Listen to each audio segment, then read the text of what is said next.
3 years ago, a natural disaster occurred on Earth, forcing the familiar flora and fauna to undergo dramatic changes. Many people died, but those who survived soon gained the ability to control the monsters that appeared, and the most capable of these people were called trainers. Gao Peng, an 18-year-old orphaned high school student, dreams of becoming one of these gifted people, even despite his recent problem. Recently, Gao Peng began to often see strange system windows appearing out of nowhere in the air, but he believed that these were just hallucinations from stress.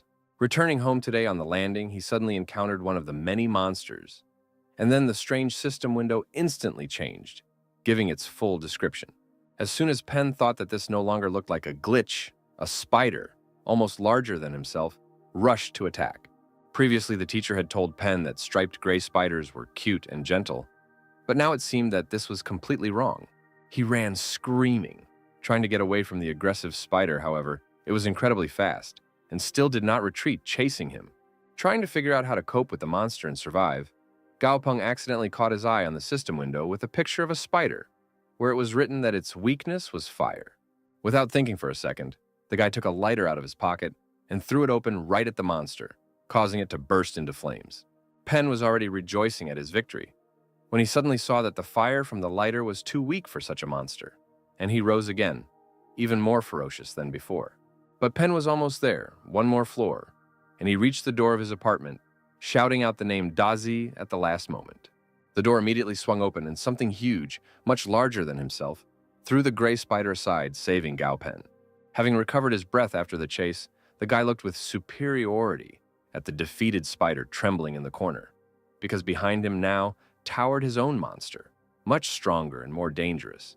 The defeated spider immediately hurried to retreat with great speed, the giant centipede instilling considerable terror in it. The 2-meter centipede, seeing that the enemy had escaped, changed its form to a non-combat one and began to demand to be fed through a telepathic connection with Penn. The guy, glad that the recent nightmare was over, patted his pet on the head and retired to the kitchen to prepare food for them. Thanks to his excellent cooking skills, he quickly prepared a delicious, nutritious dinner, leaving his pet delighted. Watching him eat, Penn was surprised to notice a new line in the system window that he had not seen before. This was an opportunity for evolution for his pet from a general level to an advanced one. This news delighted the guy, and he promised that he would definitely upgrade his pet, immediately starting to look at the requirements for evolution. Most of the materials were not difficult to obtain, but the need for the Thunder Monster core stumped him, since its price was a whopping 10 credits, equal to 100,000 coins in modern currency. Having become an orphan after his parents' accident, Penn received a payment from the state of 20 credits, of which there are only 11 left at the moment. But he could not spend everything he has on evolution. The guy was gnawed by resentment for the inability to use the most valuable information only because of a lack of funds. And at that moment, he had the epiphany that he could use the information from the system to become an outstanding coach and no longer worry about waste. Penn remembered the teacher's words that the trainer exam would be held tomorrow, and he hurried to register, becoming one of the participants at the last moment.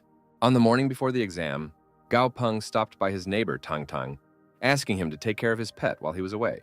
The girl kindly agreed to help him, but as soon as the guy left, she was overcome with bewilderment as to why Pan needed a monster with average skills.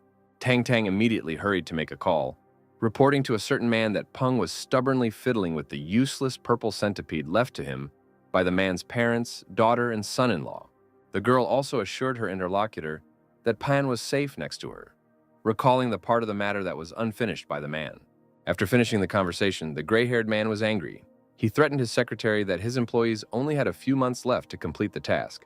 However, no matter how formidable the chairman was, as soon as he remembered his grandson, he began to dream of meeting him as soon as possible after completing his work for this year. Meanwhile, Peng had already arrived at the exam site, looking around at the crowd of people surrounding him and marveling at the popularity of the coaching profession. At some point, he was called out, and it turned out to be his aunt, with her daughter and son, who was about to try to pass this exam for the 4th time. They were extremely surprised to learn that this time, Peng did not come as a spectator, but also decided to try his hand as a coach. But despite his rather young age, the woman was glad that he decided to participate and began to encourage him. Hearing this, surrounded by 2 guards, the unpleasant man nearby began to mock that trash, like them wanted to be a coach. But upon hearing Pan's easy retort that passing the exam Depends on the level of intelligence, not wealth. He was deflated and left, because he had already failed 4 such exams before.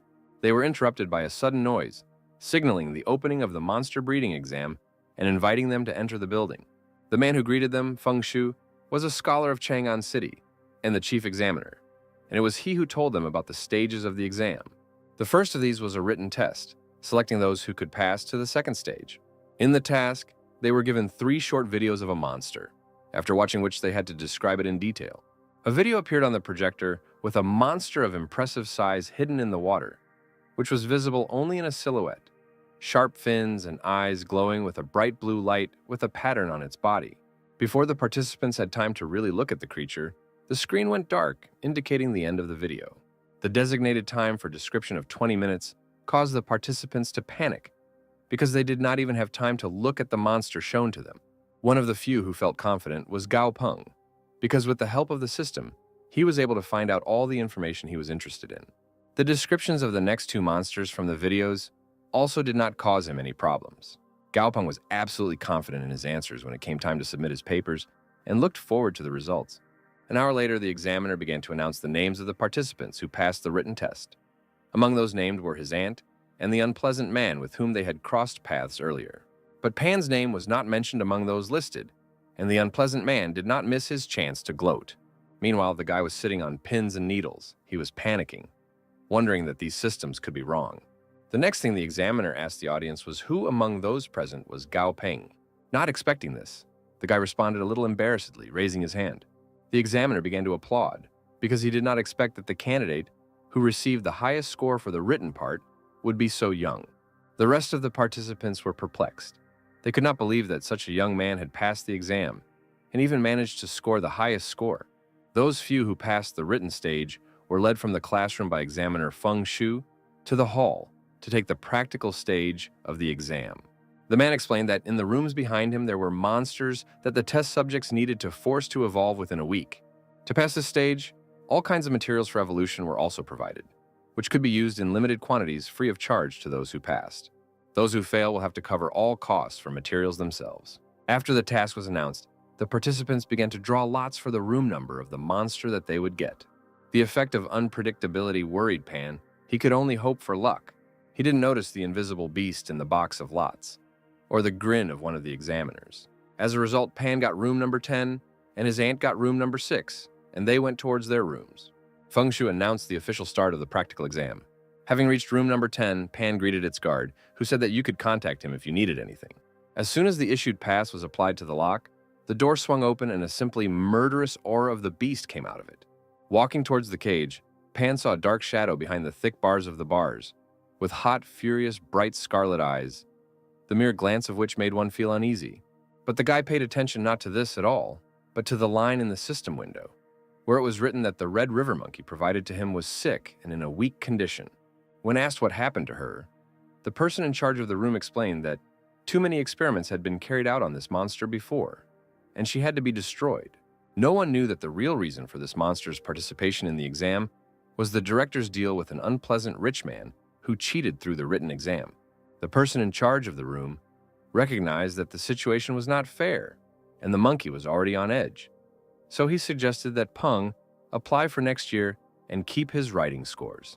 He did not take into account the fact that Peng was stubborn in life, and giving up was completely not in his style.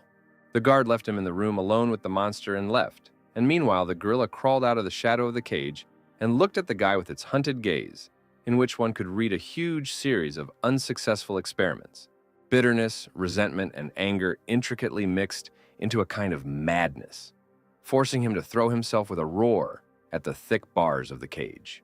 But Pan had already managed to read in his gaze the sea of regrets that was hidden behind a mask of aggression. To the monster's surprise, the guy came closer and without fear put his hand on his head, promising that he would definitely cure him. Peng decided not to delay and immediately find out what was needed for the evolution of a monkey, and was greatly amazed by what he saw, because the system showed 2 paths of evolution, standard and distorted. The standard evolution path sounded much safer and involved clearing the monster of a huge amount of dark energy, but the limited materials simply would not be enough, so Pan decided that he would have to take a risk. The room guard was amazed to receive a list of necessary materials from Pan, and, looking at the confidence of the test subject, decided that he was just another theorist who could not do anything in practice, but did not argue. 3 days later, many examinees had already failed the test, but Peng continued to follow the system's instructions. The black herb of the east worked as it should, and the monkey was fully restored according to plan. Now the last stage remained, but before that, the monster had to be released from the cage, and Pan was afraid that after all the experiments, the monster would rebel. After some deliberation, Pan made up his mind because he had come too far to retreat now. He took a big risk when he unlocked the cage and managed to get scared when the monster ran at him. But his fears were in vain. The monkey treated him very cordially and rushed to hug him, thereby raising Pan's spirits. The last stage before the evolution of the monster was taking a bath with sulfuric acid, and from the outside it looked like something very dangerous. Out of curiosity, the monkey threw a clump of his hair into the dark liquid, after which it immediately dissolved and panicked. Peng understood his fears, but asked him to trust him, and promised that after this stage, he would evolve. Despite all the torment and fears, the monster made up his mind and followed Pan's instructions, climbing into the bathtub with a dangerous solution. Suddenly, a huge amount of black smoke poured out from his side, filling the entire space of the laboratory. This caused the fire alarm to go off and the alarm to sound in the surveillance office, and backup immediately rushed in to put out the suspected fire. The security was extremely surprised when no fire was found in the room. The space was filled only with black smoke that was already dissipating. Noticing the arrivals, Pan was extremely surprised. He asked what brought them to room number 10. Joe, the room's security guard, explained that the smoke caused the fire alarm to go off, and they rushed to put out the fire. Pan felt a little guilty and apologized for not noticing the alarm going off, being too caught up in the experiment. Chu radioed that everything was fine and the alarm could be turned off. Examiner Feng Shu, who arrived at the laboratory, was extremely surprised that the smoke in the laboratory was caused by an experiment on a monster. The rest of the participants, who came running to see what was happening, began to discuss that Gao Peng was too young and inexperienced to experiment on monsters. Meanwhile, Wang, who had been trying to frame Peng from the very beginning of the practical stage of the exam, was jubilant, believing that the young man had finally failed. While everyone was distracted, the bathtub with a strange dark liquid began to bubble and hiss, releasing something that none of those present expected. It was a previously unseen monster, terrifying in its appearance and aura, instilling fear. Those around were stunned. They did not know what to do and were already preparing to run away. Meanwhile, the monster had risen. His body was a huge skeleton, dressed in a translucent shell glowing with violet fire and piercing with a fiery otherworldly gaze. With surprise, Feng Shu suddenly realized that it was the evolved Red River monkey that was given to the examinee Gao Peng. Everyone was amazed that the young man actually managed to achieve the result. Peng was pleased with what he saw. The system reported that the distorted evolution was completed successfully, and the monster had evolved into an ideal class bone monkey. Those present were stunned. They began to look at the evolved monster with admiration, suggesting that this monster most likely belonged to a completely new species. Feng Shu completely agreed that breeding an undead class monster was amazing. However, in Feng Shu's opinion, there was someone more valuable than this monster in this room, and it was the test subject who forced it to evolve. The examiner praised Peng because now he sees that he got first place for the written part for a reason. The evolved monkey attracted Pan's attention by tugging at his t-shirt. Pan assured him that everything was fine now. He was finally able to evolve. The huge bone monkey would have cried again if he could. He was very touched that Pan had fulfilled his promise to him and everything worked out. The director, who was watching them from the side, was overcome with greed. He was already looking forward to getting such a valuable monster into his hands. However, his dreams were suddenly interrupted by the will of Feng Shu, who impressively declared that this monster now belongs to Peng, since there is such a trusting relationship between them. The rest were amazed at this decision. No one expected such an outcome. Gao Peng was also very surprised. He asked again whether Feng Shu understood correctly that the rare ideal level undead class monster now simply belonged to him. Feng Shu confirmed his words, adding that this is a new type of monster, of which there are no records yet, but it was Peng who forced it to evolve. Peng seriously thought about his words, pondering the fact that the monkey monster had immediately evolved from a general level to an excellent one, which means that in the future, it could even become a commander. This promised amazing prospects. Seeing his thoughtfulness, Joe offered to give the monster to him if Peng did not want to take the attached monster for himself, which would be a rather stupid decision. The director decided to contact this decision. He said that this was against the rules, and any successfully evolved monster ultimately goes to the association, and added that the monkey was very sick, and the evolution could just be an accident and not the merit of Pan. His words were supported by Van, who became indignant that the evolution of a monster on the verge of death was impossible, and an overly strong monkey should be destroyed. The director continued to insist that the monster was too strong and dangerous, and that a student could not achieve such a result. Together, the two made a serious allegation that Peng may have cheated on the exam, and that his result could not be considered genuine. The director theorized that Peng might have learned some method that accidentally worked, but his true skills could not match the result. Feng Shu was extremely skeptical when he said that he should cancel the result for such a reason. When the director said that issuing a certificate to Gao Peng could harm the reputation of the association, Feng Shu laughed sincerely. He invited the guy to independently prove to these fools what he was capable of. Peng said that he came to the association to obtain a license, and not to prove anything to anyone, and expressed that disbelief in the result of a younger and more talented coach is a rather pathetic behavior. Peng began to explain that the name of the monster Red River Monkey comes from their habitat, but the monster's attribute has nothing to do with water. However, judging by the monkey's condition, the previous test subjects did not know this, and loaded the monkey with the water attribute and yin energy in hopes of evolution. Although yin is the monkey's main weakness, Wang was outraged that Peng was wrong, and the Red River Monkey's main weakness was the wood attribute. But Feng Shu clarified that according to research, Peng was not wrong. Peng continued to explain that due to many experiments, the yin attribute had become too ingrained into the monster's structure, and it was too problematic to remove it, so he took a different route. For 3 days, Peng gave the monkey the black grass of the east to purify the body. The yin attribute is the base, materials, and the crystal core, with the undead attribute. The main role in the monster's evolution was played by the order of addition and proportions, so almost anyone in Pan's place would have failed. Feng Shu clapped at his explanation and added that instead of getting a beginner trainer certificate, Peng should get an intermediate level certificate. Moreover, according to the examiner, Peng will not have any difficulty in passing the advanced level certificate exam at Yangjing headquarters. On this positive note, Feng turned to the principal and Wang, returning to the issue of cheating, as both had previously mentioned that the monkey was a tainted specimen for the exam. The rest of the examinees agreed that this was a completely strange statement. Zhou volunteered to witness the director's misconduct, saying that he deliberately provided a corrupt monster.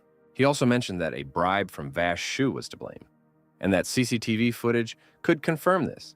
Wang Shu at that moment felt that it was all over because his deception had been exposed. Feng Shu, as the president of the city association, stated that for committing fraud, which is a crime, Wang Shu will be suspended from taking the exam in Chang'an City for the next 3 years, and the director will be removed from his position. Everyone present agreed with this decision. Watching as the criminals were taken out of the room, President Feng invited Peng to have a cup of tea to talk and ask for a favor. Later, in his office, Feng asked Peng to become the representative of Chang'an City at the World Monster Trainer Tournament. He explained that there were very few talented trainers in their city, which was why they had not won prizes in trainer tournaments for the past few years. But Peng could do it. The guy was puzzled. He was worried about the fact that he was being offered to take part in a world-class tournament. Peng almost refused, but as soon as Mr. Feng mentioned that the winner would receive 10,000 credits, he suddenly changed his mind. The prospect of receiving a huge sum forced Peng to take responsibility and agree to participate. Later, on the way home, Peng was happy to receive an intermediate level certificate. He was happy because having such a certificate gave plus 30 points when entering college. Moreover, passing the exam earned him an elite monster and a chance to get a lot of money as well as the best of privileges. A good relationship with the director of the association. Remembering his agreement to participate in the tournament, Pan wondered whether he could win, and that it would definitely not be easy at all. People on public transport behind Peng, watching from the sidelines at his new monster Buchan, whose name he gave for his sometimes stupid and sometimes scary appearance, began to whisper. They discussed how rare the undead class was, and one of them even wanted to touch one of the bones of the amazing monster. Buchan did not force himself to react. He did not miss a single movement around him, believing that by doing so, he was protecting Pan. Soon, unnoticed by Pan, the unfamiliar, frivolous guy was entangled in the power of Buchan. The hostage had already regretted his desire, and almost said goodbye to life out of fear, when Pan turned to him, distracting him. The guy shared his thoughts that participation in the tournament is a necessary measure, because without winning, he will have nothing to feed his pets. Pan also noted that he is young, and if he puts in a lot of effort every day, he will have a bright future, especially considering that he is quite handsome. Those who noticed their conversation were amazed, because speaking out loud meant that the guy did not have a blood contract with the monster, but he listened to him. They were tormented by the question of when such a talented guy appeared in the city. Later, when they got off the bus, Buchan suddenly pushed Pan to the side, causing him to fly off. The monster deflected something, flying towards Pan, protecting its master. At first, Pan was extremely puzzled by what had happened, but then he realized what exactly had happened and hastened to calm Buchan, explaining that no one had attacked him. He immediately noticed that the object flying towards him was Dazi, his purple centipede. So he rushed to introduce it, but was very surprised. Chung was puzzled by the appearance of his pet. Because he did not look like himself during the time that they had not seen each other, he had changed a lot. Following Z, Tang Tang approached them, greeting them and informing them that they had decided to meet Peng together. Without delaying it for later, the guy immediately began to ask what happened to his pet. Because it was several times larger than before, the plump centipede resembled some kind of predatory caterpillar in its appearance. Tang Tang explained that Dazi ate with great appetite, so now he looks full and strong. Pan was not happy because he saw that his monster was simply overfed. Tan Tan was extremely pleased with herself, because thanks to her, the centipede now looked not so small and puny in her opinion. Buchan, seeing Datsu, was very proud of himself, believing that he looked even better compared to him with his huge and strong toned body. Tang Tang brushed off his reaction and began asking about how Peng's exam went. The guy began to sheepishly talk about how he was lucky to get a monster to evolve after 6 unsuccessful attempts, and that he was able to receive a certificate as an intermediate-level trainer for his merits. Pan pointed to Buchan, showing which monster he meant, and said that his efforts were appreciated, and he was given the bread monster as a gift. Tang Tang was amazed and found it hard to believe that Peng had received an intermediate certificate right away. Satisfied, Peng took out a certificate from his bag, showing that he was not cheating, pleased with himself. Seeing that the guy in front of her was honest, Tang Tang was very happy for him. As an aunt, she was very proud that her nephew had already grown up so much and was able to achieve success. But the next statement that they needed to talk seriously surprised Pan. His aunt began to tell him that the profession of a trainer is valued precisely because all existing monsters actually do not belong to their world. Tan Tan spoke about the secret technique of familiars, constellation shift, which transfers all the damage received by the owner to the pet. The technique has some limitations due to distance and the pet's consent, but makes sense since monsters are much stronger and tougher than humans. After studying the technique, Peng had the feeling that he and Dazi were connected by an invisible thread. Now the connection had been established, and Peng was still thinking that Tang had given very valuable information after his monologue. But the origin of that information was shrouded in mystery.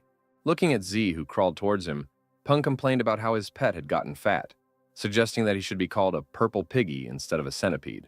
Peng asked Buchan to bring a mirror so that Su could see the scale of the disaster, and this had an effect. Dazi was too impressed and saddened.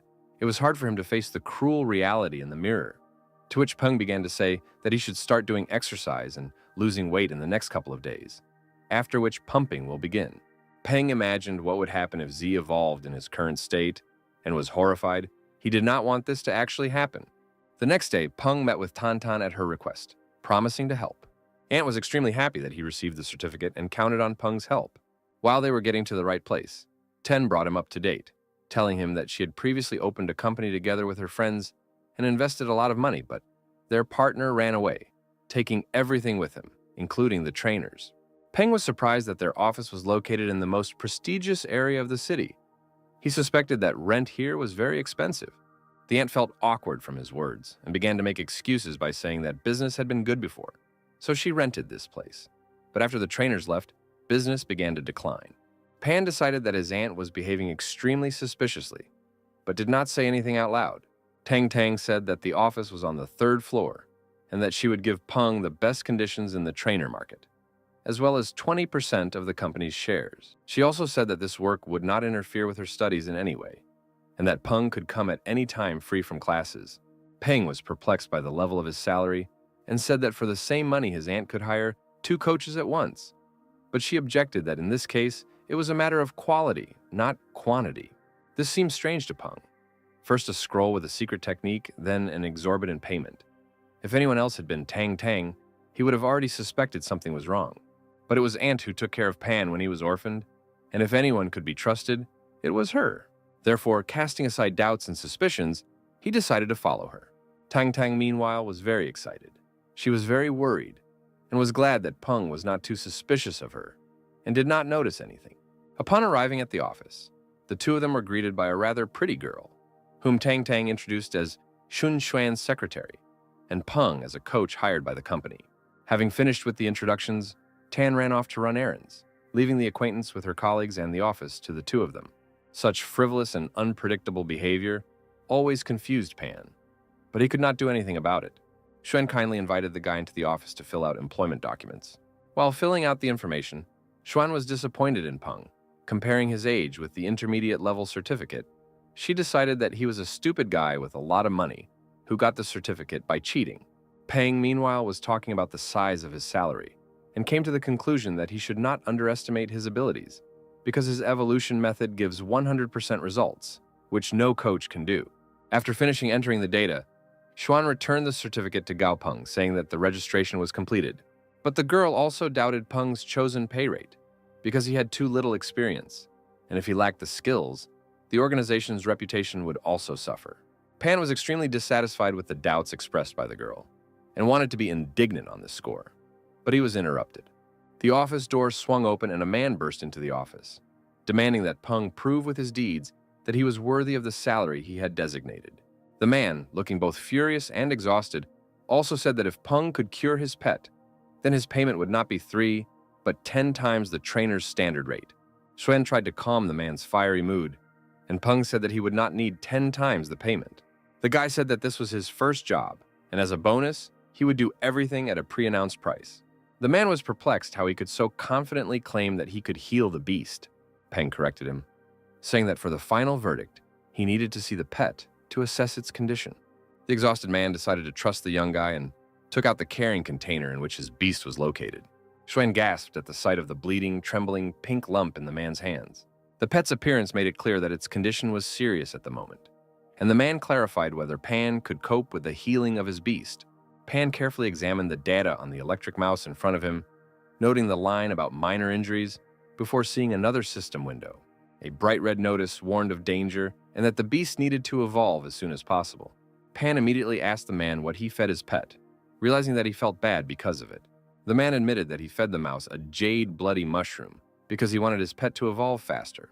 Pan thought that right now, the mouse was in the process of evolution, but due to the conflict between its nature and the element of thunder, it became ill. Using these systems, the guy immediately listed the ingredients needed for treatment, asking Xuan to bring everything from the warehouse. Peng reminded the man of the rules that the buyer of the trainer's services also takes on the cost of all consumables for the evolution of his pet. The guy promised the tormented beast that he would help him evolve. Seeing Peng's preparations for the evolution of the beast, Xuan and the man were horrified. They asked if the guy was sure that he was doing everything right. They were scared for their pet. Pan looked frankly intimidating, holding a pet in one hand and a carving knife in the other. But he was having fun at the same time. Seeing that Peng was throwing a mouse into a pot of boiling water, the man tried to stop what was happening, and Xuan was already calculating in her mind how much the eccentric trick of the young incompetent would cost their company. Peng, after stirring the contents of the pan, offered to try rat soup, which nourishes yin and tones yang, which made the man even more horrified. Seeing his reaction, Pan explained that he was just joking to defuse the situation and showed that everything was under control and the man's pet was fine. The guy showed that the pan was not soup, but a medicinal bath for a pet, and that heating was needed to maintain the healing properties of the ingredients. The man silently tried to calm down while Pan continued to joke in his sophisticated manner. The man could only hope for a good result, thinking that there were only 2 famous and experienced trainers in their city, and their services cost incredible money. 10 minutes later, the man began to worry because the result was still not visible. Pan reassured him, saying that everything was almost ready and the pet should soon evolve. Just a couple of moments later, thick smoke suddenly poured out of the pan, causing the lid to jump to the side with a loud sound. At the bottom of the pan, already without the tincture of medicinal ingredients, the changed pet curled up into a ball. Having just woken up, the mouse immediately jumped out of the pan, began rushing around the office and causing destruction, thereby driving Xuan into horror and into delight the man. The evolution was successfully completed, and the Thunder Mouse became an ideal class dual attribute, Bloody Electric Mouse, that could become a commander in the future. The educated man immediately apologized to Peng for being suspicious of his abilities, appreciating the result with delight. Peng immediately gave the man a check with the price for the damage caused to the office and the services provided, without receiving any objections from the happy man. After receiving the payment, Peng asked Xuan to send him home the materials from the list prepared in advance, subtracting the cost from the salary received. The man, beaming with delight, turned to Pan, saying that he had another pet and that he would like to make another appointment with the guy for tomorrow. The man also said that the price is not a problem for him, and he will pay triple. Peng was even a little embarrassed to refuse him, but he explained that he would be busy with training classes the next day, having received from the man the assumption that these were courses from the association. But Peng objected to him, explaining that this was a normal third-year class in high school, and left, explaining that he still had homework to do. The man was amazed at the revealed truth, while Xuan finally understood why Tang Tang had recently bought this expensive office and fired all the coaches, telling her to keep it secret from Gao Peng. The guy turned out to be not a stupid rich man. Tang Tang, meanwhile, was enjoying a glass of wine at home as she twirled a good-quality crystal core in her hands. Without thinking twice, the woman handed the core to the invisible beast behind her, ordering it to be taken home to Gao Peng. The pet got to the window of the guy's apartment and, making sure that no one noticed him, threw valuable material into the room. The fallen crystal was immediately discovered by Dazi, who was interested in the unusual object. Buchan wanted to stop the frivolous centipede, but it was too late. Datsu ate the thrown crystal, which he immediately regretted. Gao Peng, walking home, dreamed that in the future he would be able to upgrade his pets to the epic class, when he suddenly heard a roar coming from the window of his apartment. He immediately ran home, realizing that something wrong had happened. Running into the apartment, Peng saw Dazi rolling on the floor, clearly feeling unwell. A system window that popped up in the air notified that evolution had been launched due to the absorption of the crystalline core, which greatly surprised Peng. He could not understand where and when his pet could absorb such an expensive material. Peng's suspicion immediately fell on a certain person, his aunt Tang Tang. From the woman's reaction, it was immediately clear that she was to blame for what happened. Peng became indignant that she fed the crystal core to Dazi without his knowledge, and asked why she did it. Tang Tang did not voice out loud that she did so because Peng would refuse her help, and quickly and awkwardly changed the topic of conversation. The aunt returned the bags of groceries to Peng, which he had left in the middle of the road when he realized that something had happened at home, and ran away before his nephew could say anything in response. The next moment, Peng slapped Dazi on the head and told him that the insatiable pet should no longer drag anything into his mouth, threatening him. Having come to terms with the situation, Peng pulled himself together. It was necessary to complete the evolution process as soon as possible. The guy found in his supplies a purple poisonous flower, which, when crushed, should help the evolution of Dazi. Pan crushed the found ingredient in a blender and poured the resulting liquid into the pet's mouth. The changes happened immediately. Dazi's body immediately shone with the golden light of lightning. His horns lengthened, and his eyes began to glow scarlet. The evolution was successfully completed, and a new, more advanced version of his pet appeared in front of Peng, a superior-grade purple thunder centipede. Datsu immediately fell down exhausted, tired of the torment he experienced before the evolution, disturbing the compassionate Buchan. To keep him from being sad, Pan treated him to a specially prepared treat. Buchan was worried when he realized that the food he was consuming was passing through his body and turning into embers. But Pan assured him that everything was fine and his body should stabilize soon. When Dazi woke up, both of his friends were already sound asleep, exhausted by the events of the day. Tang Tang, from behind the window, watched as the nimble centipede sat contentedly on Gao Peng's lap, covering the two of them with a blanket. At this wonderful moment, Peng did not know that big changes were soon awaiting him, discussed with the school principal. The gray-haired director actively objected to his interlocutor, emphasizing that there would never be a single monster on the territory of his school, since, first of all, in his opinion, one should worry about the safety of children. His interlocutor in military uniform reluctantly said that this is only true in peacetime, but if the situation worsens, young people will have to take up arms to defend the country. Hearing these words, the director became wary. He did not want to think about what his interlocutor had just said. But the man explained that, despite rapidly developing technologies, monsters in the wild are developing an order of magnitude faster, and if this continues, then someday people will not be able to resist them. When Peng came to school the next day, he was surprised by the amount of attention he received from his classmates crowded around him. One of the guys directly asked him if it was true that Peng had received an intermediate-level coaching certificate. The event was reported in the newspaper, stating that Peng became the youngest intermediate-level coach in the Chang'an City Association, breaking the previous record. Everyone started talking about how Peng is now a big celebrity, and their class is now the coolest, because Peng studies with them. The words of his classmates made the guy blush from praise. Li Zigong, the classmate who had told everyone about Peng's success, took advantage of the moment to address him, embarrassedly saying that he had some presumptuous request. Contrary to everyone's expectations, Pan immediately refused him, explaining that since his request was presumptuous, it would be better not to voice it at all and not put them both in an awkward position. Li wanted to respond angrily to his rudeness, but the teacher entered the classroom, forcing everyone to go to their places with angry screams. She had an important announcement for the students. Standing at the table, the teacher announced that school life would no longer be the same, and that from today, high school students would have to study an additional subject on monsters, and the specialty of monster combat trainer would be added to the program. This project has been adopted by the Department of Education and the Armed Forces of the Alliance, and students with good academic performance and grades will have the opportunity to immediately enter the best colleges and military academies. Military trainers should soon arrive at the school, and students who have chosen the combat trainer specialty will begin training this afternoon, so those interested should have signed up immediately after school today. The class exploded with surprised, jubilant, and indignant exclamations about what caused such innovations, and that they now have the opportunity to study to become a combat trainer in high school. While everyone was busy discussing, the teacher asked Peng to come out of the office with her to talk. The teacher noted Gao Peng's recent success in obtaining an intermediate-level certificate, saying that the school principal praised him at the morning assembly and requested that he give a speech to the middle school students tomorrow as a representative.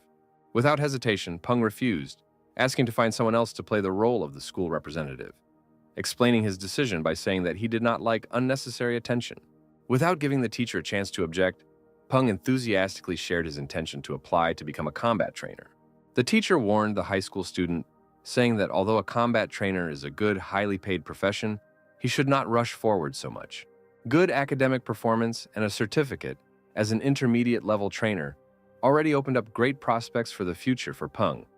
But within the framework of the specialty, the profession of a combat trainer was studied, and not an ordinary one, which was much more dangerous. Peng thanked her for her concern, but his goal was precisely the profession of a combat trainer.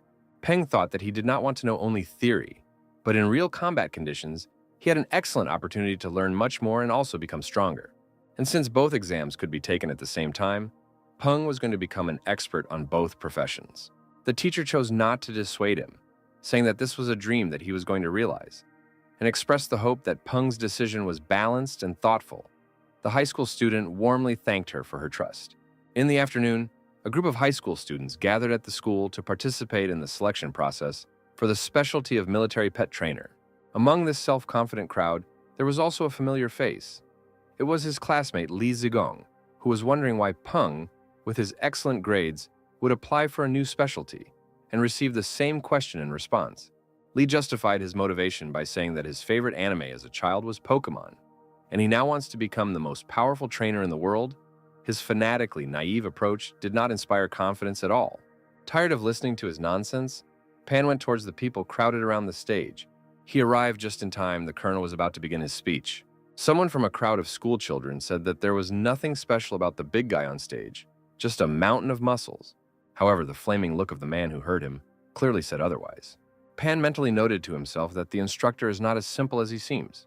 The colonel began his speech by first praising everyone present for their courage to come today, but also indicated that this is not enough to become a coach. The man passionately, in an extremely rude manner, stated that without a strong mind and a steely will, even a trained monster would scare every sucker in here to the point of horror. The schoolchildren predictably began to be indignant that this statement was too rude and incorrect, as if they had never seen monsters in their lives. The colonel only grinned at this, realizing that words could not convey anything to them. Therefore, he presented to the public a real wild monster, brought with him for demonstration. The colonel ordered everything to be prepared for demonstration right now to one of his subordinates. The soldiers quickly prepared the necessary props, and one of them reported that the 10-centimeter thick armor plate had been successfully installed. Then the colonel approached the frightening-looking aggressive monster and gave the order to start. At that same second, he started and with lightning speed smashed the thick armor plate into small pieces. The already demonstrated spectacle had an effect on the previously prepared school children, making them realize how dangerous it is to deal with wild monsters. Even Pan was amazed by what he saw, because right before his eyes, the monster was able to break such a thick piece of metal with just one blow. The colonel announced that monster combat trainers regularly encounter monsters of similar and even greater strength, and therefore he is giving those who change their mind a chance to leave right now. Pan watched as the ranks of applicants, of which there were quite a few, dwindled amazingly quickly, fearful. They looked extremely depressed and disappointed in their own cowardice. But the colonel encouraged them, saying that their decision was completely normal. Their studies were also extremely important, and they made a smart choice in not becoming deserters. But he also addressed those who remained and stated that in their case, anyone who tried to leave would be considered a deserter, because he did not like those who give up halfway. By the end of the day, Pan, who returned home, was exhausted, although he was mentally prepared. But everything turned out to be much more serious than he thought.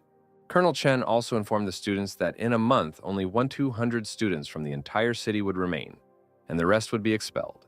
While he was pondering the situation, Pan decided to feed his pets. But to his surprise, the refrigerator was empty. Pan panicked, not understanding where all the yin cedar needles could have gone. He searched the entire refrigerator, but found only one single one. When Peng began to openly resent what was happening, Dazi immediately turned Buchan red-handed, saying that it was he who ate everything.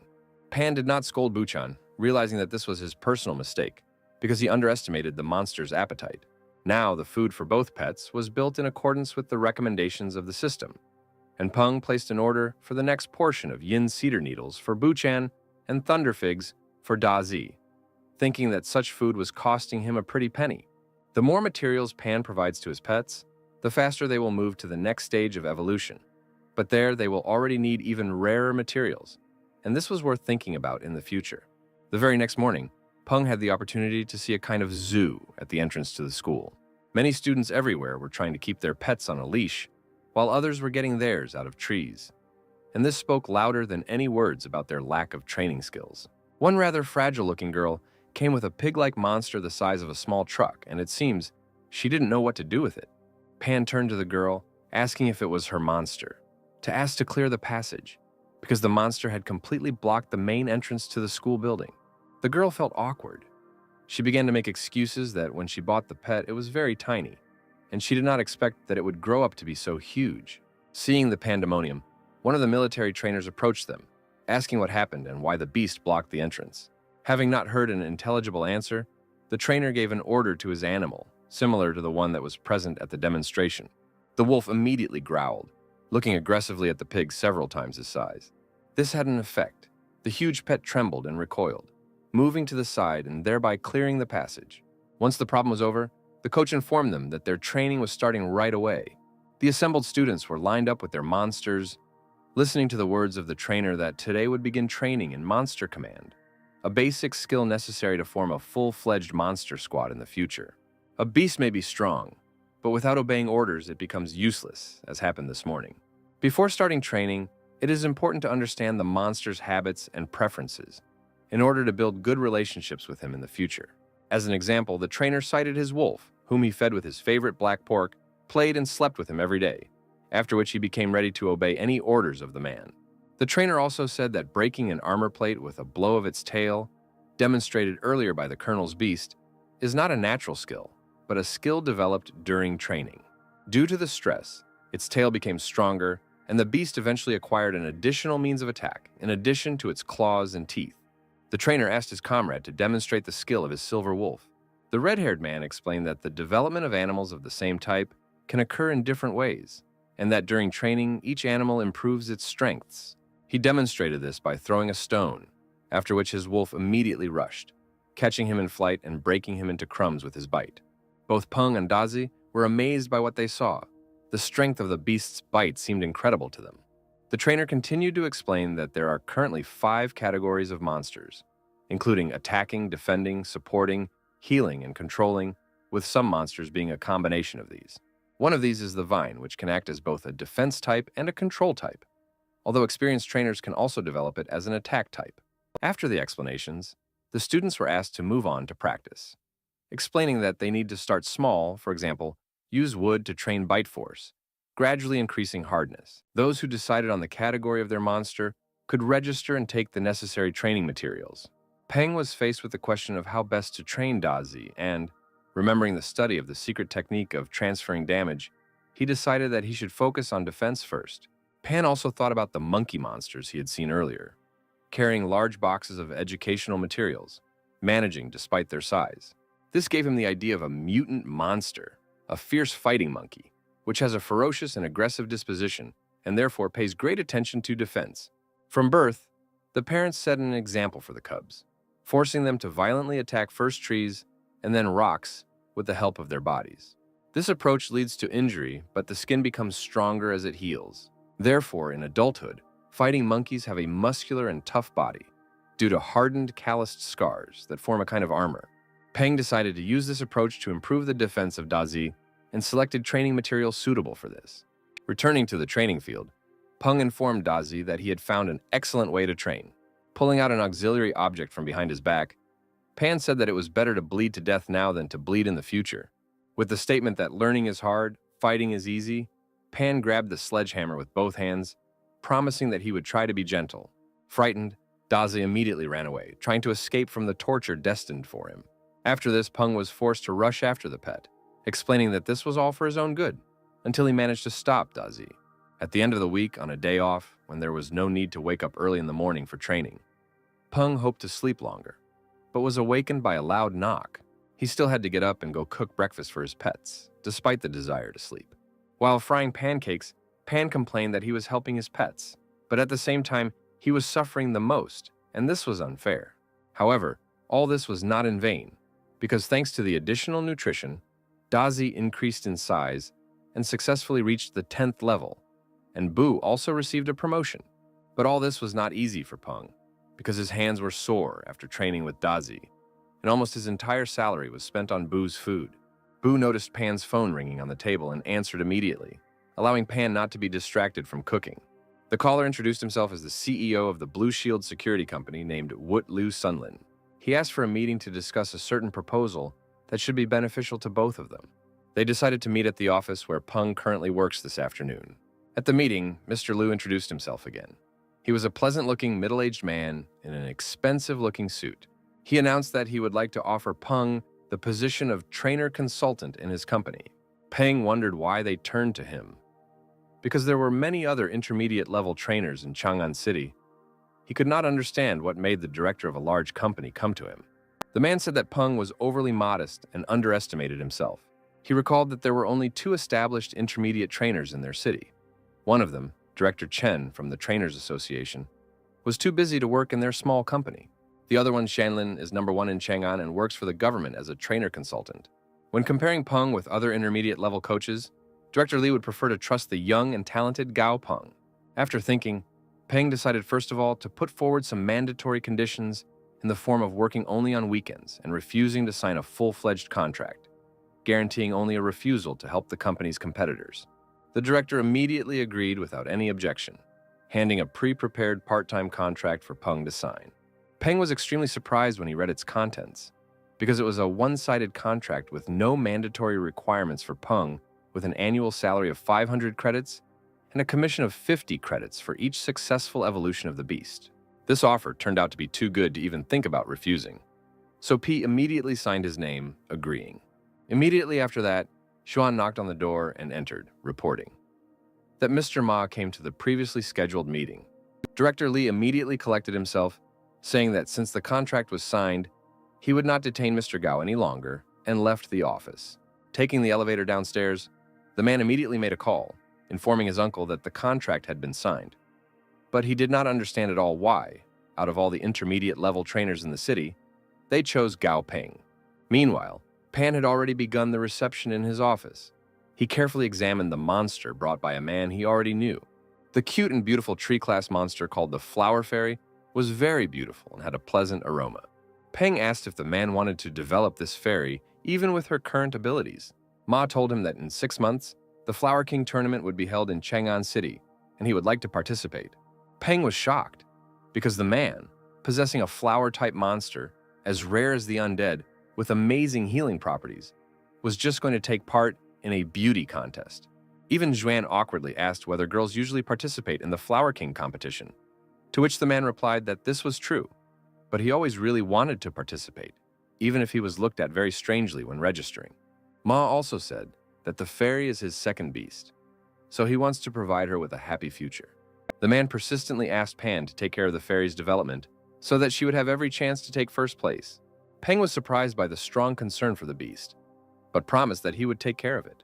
Peng also did not fail to remind about the triple payment, upon hearing about which Xuan, with sparkling eyes, immediately brought an invoice for payment. Peng listed to the girl all the items that he needed for the evolution of the beast, and Xuan immediately and readily went to the warehouse to get them. After a short time, all the necessary materials were already on the table in Peng's office. After that, he kicked Xuan and Ma out the door, saying that they would interfere with his work. Despite this, the man still opened the door slightly to observe, despite Xuan's objections, because he was very worried about his baby fairy. Pan looked very intimidating, like a mad scientist, when he mixed the required composition and took it into the syringe. Mr. Ma almost attacked the guy when he was injecting his pet, but Xuan stopped him in time. Almost immediately after this, Peng allowed both of them to return back to the office. He imagined a monster that had evolved to the 4th level, becoming a flower begonia, which caused both of them to exclamate in admiration. Ma began to thank Peng from the bottom of his heart, despite his objections, because he was happy. While enjoying the result, none of them thought that at this very time, one of the teams training to become combat trainers was fighting wild monsters. The 3 guys were endlessly indignant that their efforts were in vain, and looked forward to leaving only 200 people and returning them to their previous schooling. And only one girl was determined to continue, hoping to meet Gao Peng, the only student, in her opinion, worthy of respect. One day, Peng once again went to Chenji's store to buy yin cedar needles for Bu. To his surprise, the old man replied that they had run out, and instead of the required 30 pieces, only 10 remained. Pan didn't understand why this happened, because outside the city, there is a whole farm for their production, and the needles couldn't run out so easily.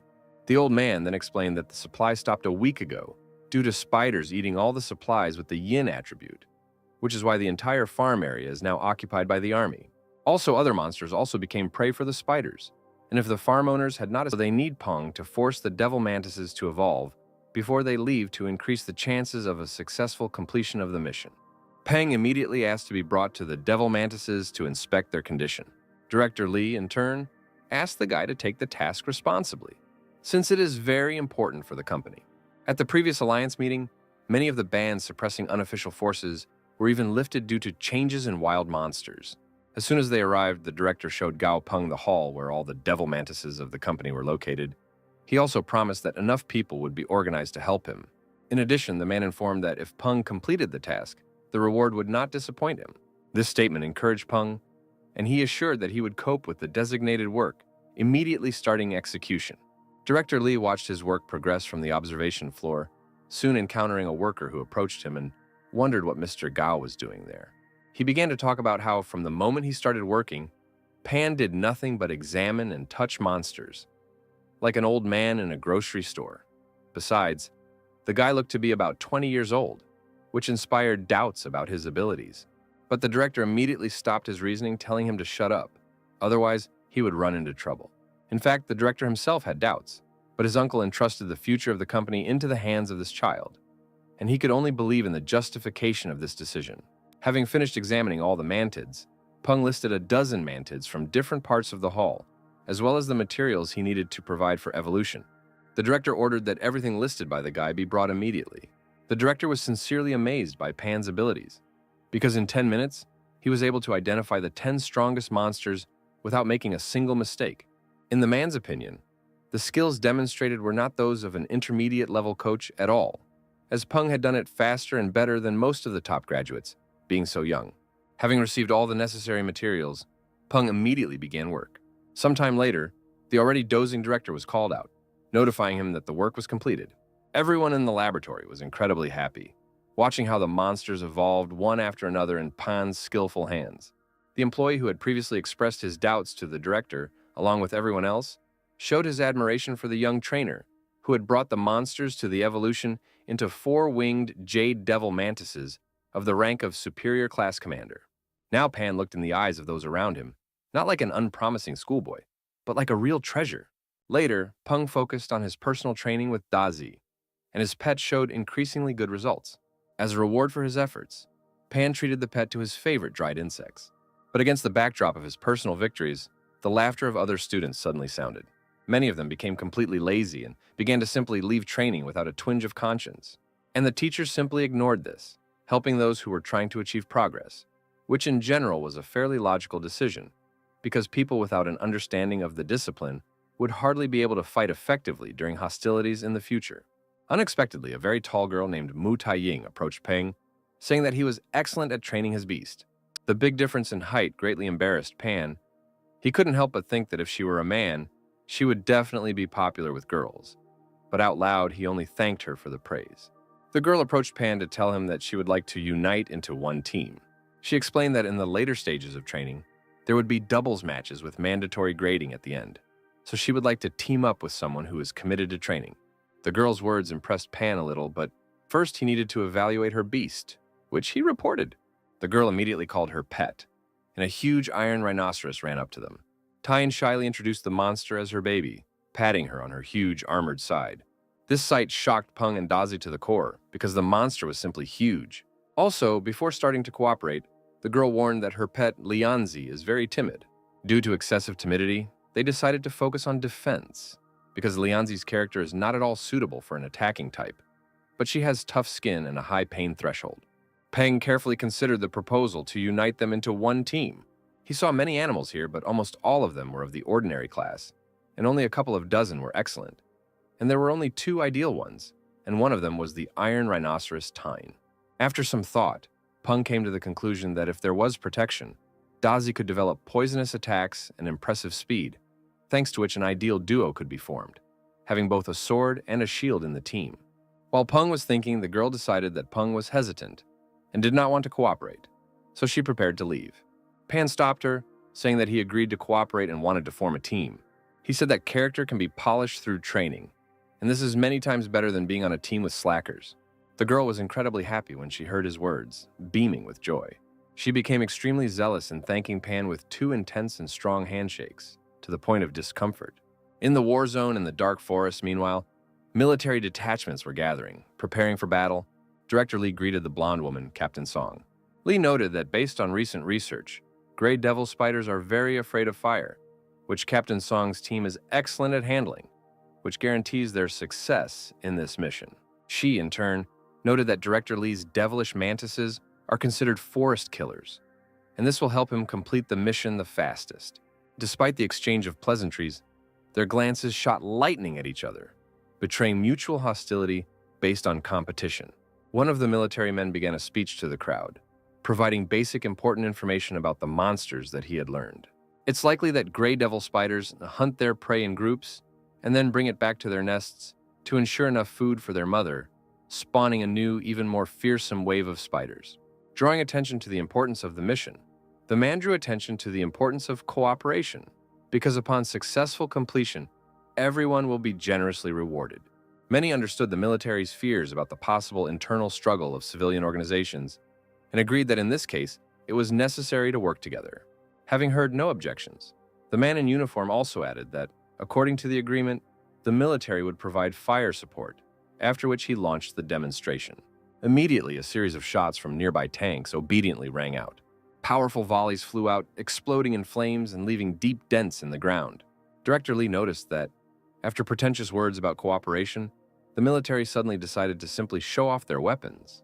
But it was also worth noting that the government took this intelligence seriously, and the artillery pieces intended to provide cover significantly weakened the monsters, increasing the chances of a successful mission and reducing possible risks.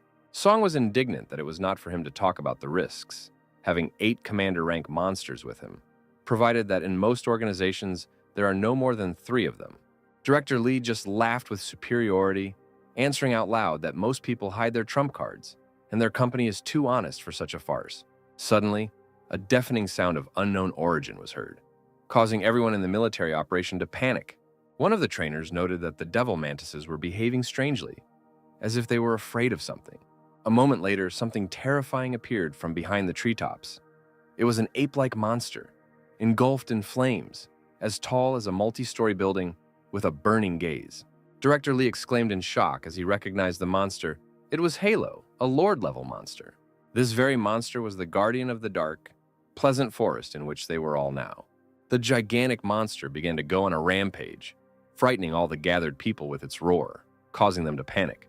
The commander-in-chief tried to bring them to their senses and force them to follow orders instead of causing panic, but all his efforts were in vain.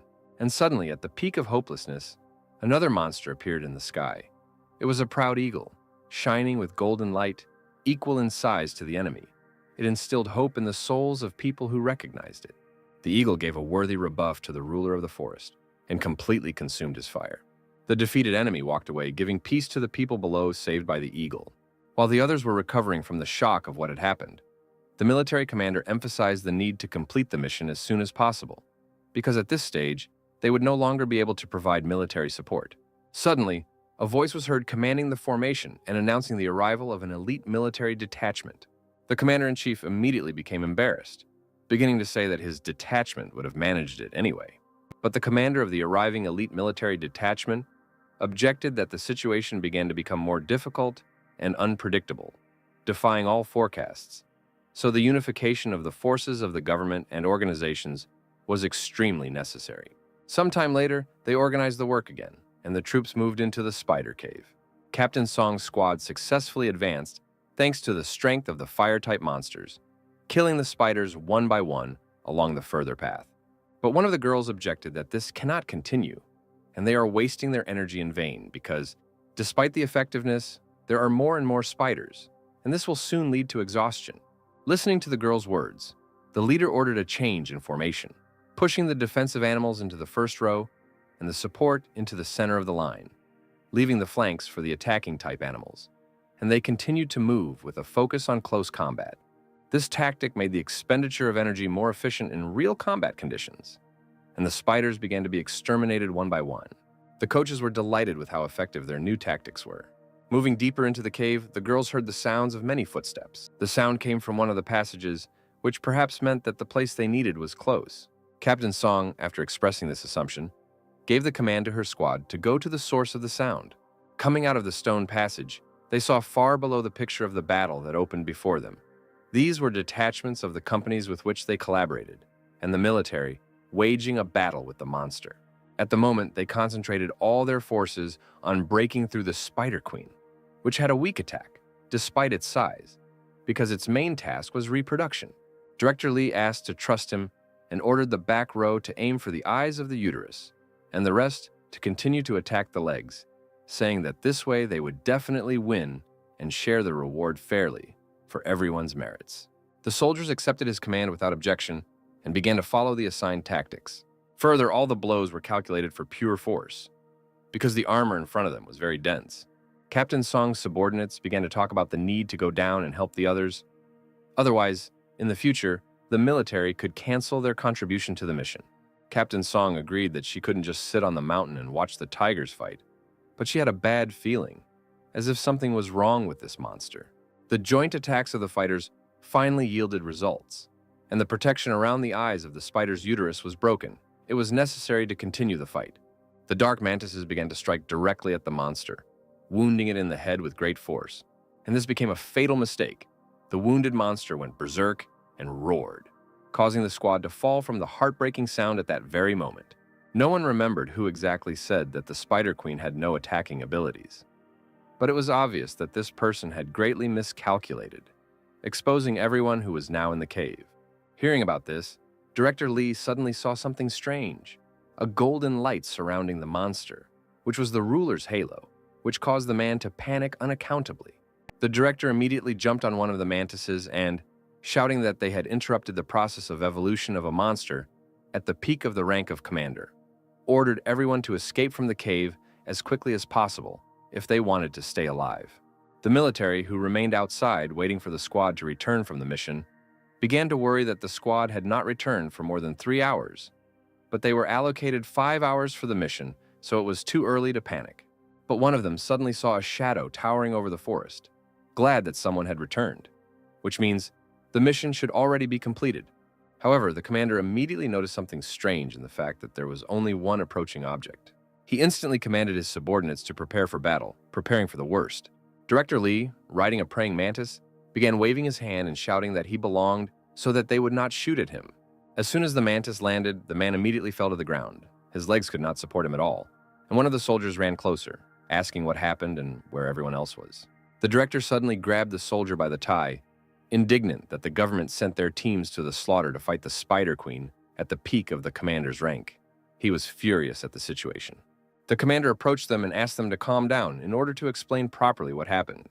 The director reluctantly released the soldier and, having calmed down, explained that while exploring the cave, they met a Spider Queen and attacked it, but it turned out to be in the process of evolving to the rank of Lord, and even the best monsters of the squad could not cope with it.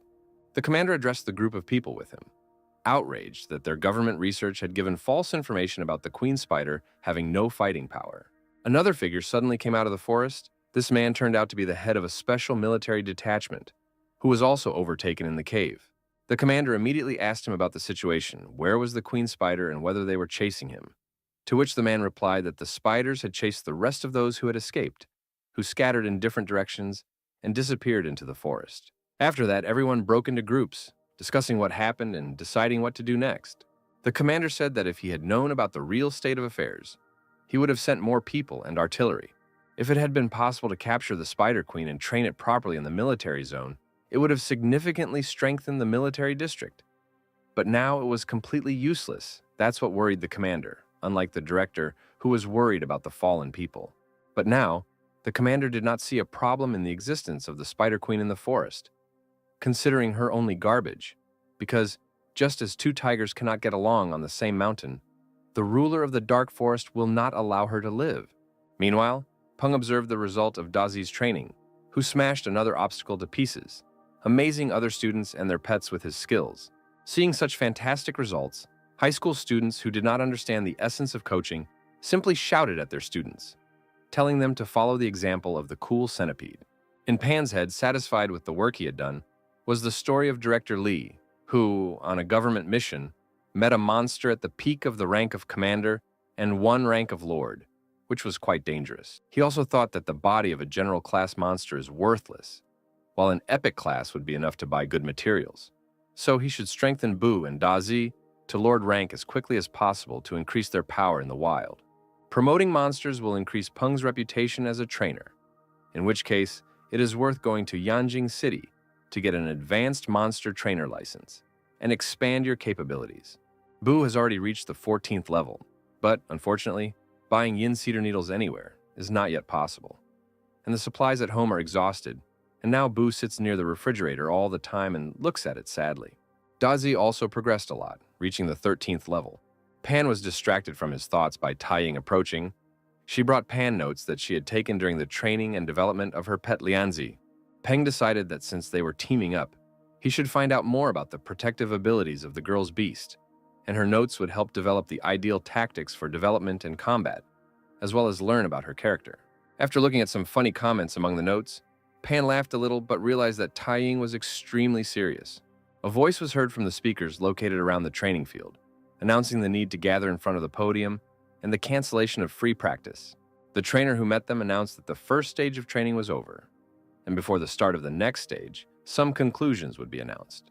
And the coach began to mercilessly call the names of the students one after another, saying that each of them was disqualified, despite the dissatisfied screams and exclamations of the students. The coach clearly explained that during the training, each inspector monitored the students all this time, and the successes of each of them were noticed, as well as their absence. Special mention was made of a guy who was on his phone instead of working out, and a girl who fell asleep during one of the classes, which was simply incomprehensible. The coach concluded that these students would return to their previous classes starting tomorrow, because if they were so lazy even in basic training, then there was no point in continuing their training as a combat trainer. The remaining students move on to the next stage of training, real combat, during which an absent-minded state can lead to accidents and in a real battle to death. The students were shocked by his words. Not all of them understood what exactly real combat training was like, and not everyone present was confident in their abilities. However, there were also those who turned out to be extremely self-confident about their abilities, first starting to show off their pets, exaggerating their merits, and then finding out among themselves who is better and why. The coach, meanwhile, said that there would be 5 people in each group, and an instructor would take care of each group, so We need to unite. The two biggest debaters immediately declared that they would be on Gao Peng's team and began to drive away the other students, putting Peng and Tai Ying in an awkward position. And only after, when the students began to disperse to other teams, two guys deigned to tell Pan that they had long wanted to team up with him, causing him to laugh nervously. The chief instructor, the one who made all the important statements and controlled the training process in general, approached their team. He formally introduced himself, saying that his name was Zhang Baron and that he would be in charge of their group's practical training, with a friendly and inviting smile, but it was felt that he was not as simple as he seemed. The next morning, Bu continued to look at the refrigerator with a sad look. He opened and closed the drawer over and over again, apparently hoping that the yin cedar needles would somehow magically appear there. Pan told him that it doesn't work that way and began to watch Bu because he was very cute and stupid in his demeanor. The guy was only able to be pulled away from the spectacle by a phone call. It was from the Hunters Association. The information provided by the employee was very pleasing because Peng's order, yin cedar needles, was finally delivered. He only needed to pick up the package from the courier. Peng immediately put on his shoes and left the house, hurrying to get the long-awaited order, which had not been on the market for a long time, which is why Peng even thought about changing Bu's evolution strategy. Leaving the house, the guy immediately met a robot courier who delivered the order. Meanwhile, they were watched by several figures from a dark corner, discussing Pan's rather expensive purchase. These were three men who followed the robot from the association itself. Their intentions regarding this were not at all pure, as evidenced by the evil grins on their faces. One of them became nervous, asking what would happen if someone found out about their misdeed, but the other man immediately turned him down, saying that only the strongest survive in this world, and hit him on the head to vent his irritation. The three of them set out to carry out the plan late at night. They sneaked along the street, discussing whether a rich man could live in such a squalid area as the one with which they are now located. Their proclaimed boss said that this would benefit them, suggesting that the guy had become rich only recently, having previously lived here and not having much income. Already at the entrance, having reached the desired door, they began, in a great hurry, to try to quietly pick the lock in order to get into the apartment. They were not quiet enough, and the door opposite suddenly opened, illuminating the corridor with light. The one who came out of her apartment was Tang Tang. The woman yawned sweetly and asked the men what they were doing here in the middle of the night. They began to very much apologize for the noise, and awkwardly make excuses that the light in the entrance did not work, and therefore they could not open the apartment. Tang Tang yawned again, and, having accepted such explanations, prepared to return to her room. Suddenly, the closing door was stopped by someone's hand. It was the leader of the gang, who asked to let them drink water, making the excuse that his throat was dry. Tang Tang trustingly responded to his request and invited the men to her house. They looked at each other disgustingly, chuckling. Dark thoughts clouded their minds. They thanked and began to ingratiate themselves, asking how they could respond to the woman's kindness. As soon as all three of them entered the room, one of the men slammed the door and turned the lock. Tang Tang asked why he did this after noticing the man's strange actions. In response, he rubbed his palms disgustingly and told her that he would not want to disturb the neighbors at this late hour. What he did not expect was the woman's words that his worries were in vain, because the walls were covered with a special soundproofing material, and even a game of dodgeball would not disturb the neighbors. The next thing the men saw horrified them, making them tremble in fear. Behind the woman, from the ceiling, an unusual-looking lizard-like monster with a light blue translucent body began to look at them, and a frightening aura of anger began to emanate from the woman. All three were very frightened by this change, feeling trapped. Then the gang leader pulled out a hidden knife and jumped on the woman, intending to defeat her faster than she started doing anything. He was very angry and scared at the same time, but to his surprise, the knife simply flew out of his hands when Tang Tang parried the blow. Moreover, the man's arm was in great pain, and he was crouched on the floor while the domineering Tang towered over him, looking at him like he was a non-entity. Seeing this picture, the other two also decided to act in revenge for the boss, also involving the captured monster, a small porcupine. The beast jumped from its owner's hands with the intention of attacking, but was grabbed by a monster much larger than itself. Tang Tang's pet instantly swallowed the threat, looking down on the frightened non-entities. The woman patted her pet on the head, expressing her approval of the monster's actions, but complained that he was again eating everything indiscriminately. But Tang Tang didn't expect that these three had another monster, and was attacked by a series of golden bullets. The man was pleased with the attack carried out by his pet and mocked, believing that the arrogant woman was struck down. But imagine his surprise when he saw that in place of the torn nightie, perfectly smooth, milky skin was visible without a single damage. The man exclaimed in amazement at the sight of this spectacle and was frightened, because now Tan was really angry. Her gaze screamed that now he would not get out of here alive. Now the men were fully aware that it was not they who locked her up and made her a victim. On the contrary, Tan was the main monster in this apartment. Pan tossed and turned in his room, hearing echoes of heart-rending screams and wondering who couldn't sleep that night. Tan, having had enough of her revenge on this gang, was distracted by a phone call from her father. He needed people right now, and the woman gladly gave the beaten and tied-up men under his responsibility. At school training the next morning, it was not easy. Dazi was completely exhausted when faced with a new opponent. Peng was also puzzled by the fact that after many trainings, Dazi could not penetrate someone's armor, and the rest of his teammates were even more amazed at what they saw, because they believed that Peng and his beast could do anything. The tardigrade monster seemed to have impenetrable protection. In addition to the standard summary of characteristics, the system separately highlighted a window with the characteristics of the monster, which had never happened before. Pan even thought about making the tardigrade his third pet. Tardigrades had surprisingly high survivability. They could even survive in space. When exposed to radiation chemistry and at temperatures of more than 200 degrees or below zero, their defense was also quite strong against anomalous attributes.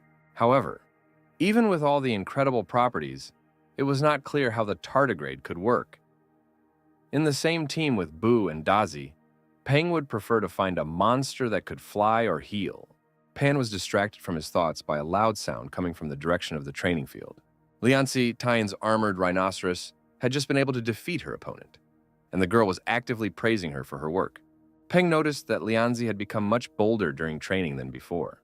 Pan was distracted from observing his successful training by the ringing of his phone in his trouser pocket. The caller turned out to be Director Li, asking if Peng had a free minute today. The man said that he would like to invite Peng to dinner with his friends and introduce them to the guy. The director spoke extremely politely, leaving Peng a little bewildered. The guy suggested that this was due to a recent incident, due to which the company suffered greatly.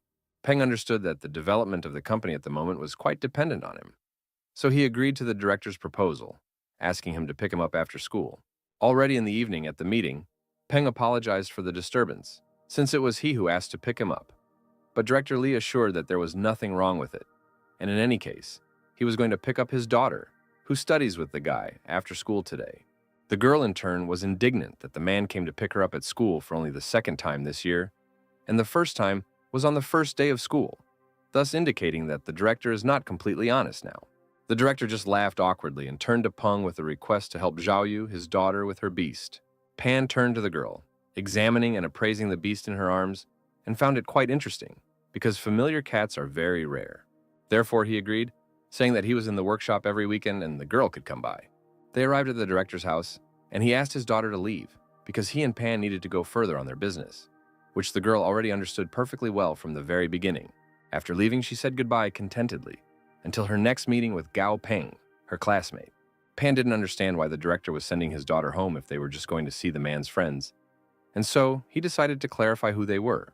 The director did not answer his question, only saying that Pan would know when they arrived. Already there, Peng looked at the luxurious landscape near the restaurant, made in the southern style, and similar to a converted villa in the mountains, thinking that the director's friends were clearly not so simple. Entering the pre-booked private room, the director introduced Peng to the other guests. Song, the woman who is the captain of the Firefly Hunters, returned the greeting in a friendly manner, but Captain Jianggu from the team of Heavenly Star Hunters immediately expressed his disappointment, because Li described Mr. Gao as so mysterious and cool, but he brought only a schoolboy. Pan did not appreciate such a comment in his direction. Looking around those present and realizing that representatives of teams of monster hunters had gathered here, which could not be a coincidence at all, they all looked down on Pan and with obvious distrust, which was terribly unpleasant. The director tried to smooth out the situation by offering everyone present something to eat, but Jianggu was extremely hostile. He didn't like Gao Peng's expression and asked if they had upset the guy. Song told him that Peng was just a child, and he shouldn't treat students like that. Such behavior should be shameful for him. Li got into their argument by saying that he did not warn Pan about who the meeting would be with, and did not even think about such an outcome. Jianggu turned to Peng, saying that he had been hearing rumors about Mr. Gao for a long time, but had not been able to arrange a meeting with him and get to know him in person. The others supported him, inviting Pan to the table and wanting to take the opportunity to ask the young man's advice while they were drinking, thereby causing confusion in the guy. Director Li apologized out of politeness, handing Peng a glass of wine. Peng felt extremely uncomfortable. He was like a valuable commodity with much more value than the remuneration he received from the director. The guy didn't like this situation at all, but he had to play by the rules set by his interlocutors. After some time, Jianggu turned to Gao and, stating that he was an extremely straightforward and vulgar person, drew attention to the fact that Peng was very young, but was rumored to have excellent abilities. So I would like to ask him a few questions. After all, Jianggu has long reached a high rank in this matter, but he has already heard a lot about Peng, and some are talking about the guy as a real legend. Peng replied that in this case, it was not him who should be praised, but the examiner Feng, and that if the man had any questions, it would be better to come to the company. The man openly called his answer rude, saying that his friend's friend is also his friend, and friends are needed for mutual assistance, so there is no need to involve the company in this. The others also agreed with his arguments, starting to reproach Pan for considering himself superior to others and brazenly asking for help for personal problems. Pan was extremely outraged by this behavior. This was the last straw before his patience ran out. He had had enough of the contempt of others for today. He left, telling respected commanders that he was just a high school student, a rookie with a lack of experience. Director Lee began to apologize for everything that happened and said that he would personally take Peng home, but he refused. Peng called a taxi in advance and did not need the director's help to get home. When Peng left, the others voiced their dissatisfaction, saying that Peng really didn't know anything and was just a joke. The director responded by saying that he had been very kind to all of them, but today they disappointed him. As soon as all the guests returned to the premises, Jiang Gu, who had remained with Li on the street, said that today he had only returned a small favor to him, provoking the guy at his request, assuring that no one would find out from him about what had happened. Director Li laughed, saying that there was no need to say that, because they were just friends helping each other. But Jiang Gu did not appreciate his words, answering that he did a mutual kindness, and now they are even. As he left, the man wondered why Gao Peng was helping the director so much if he was jumping out of his pants, so that others would like him so much. As a result, Pan arrived home when it was already quite dark. Taking off his shirt, the guy turned on the TV to distract himself a little. The news reported strong side effects from the genome enhancement serum.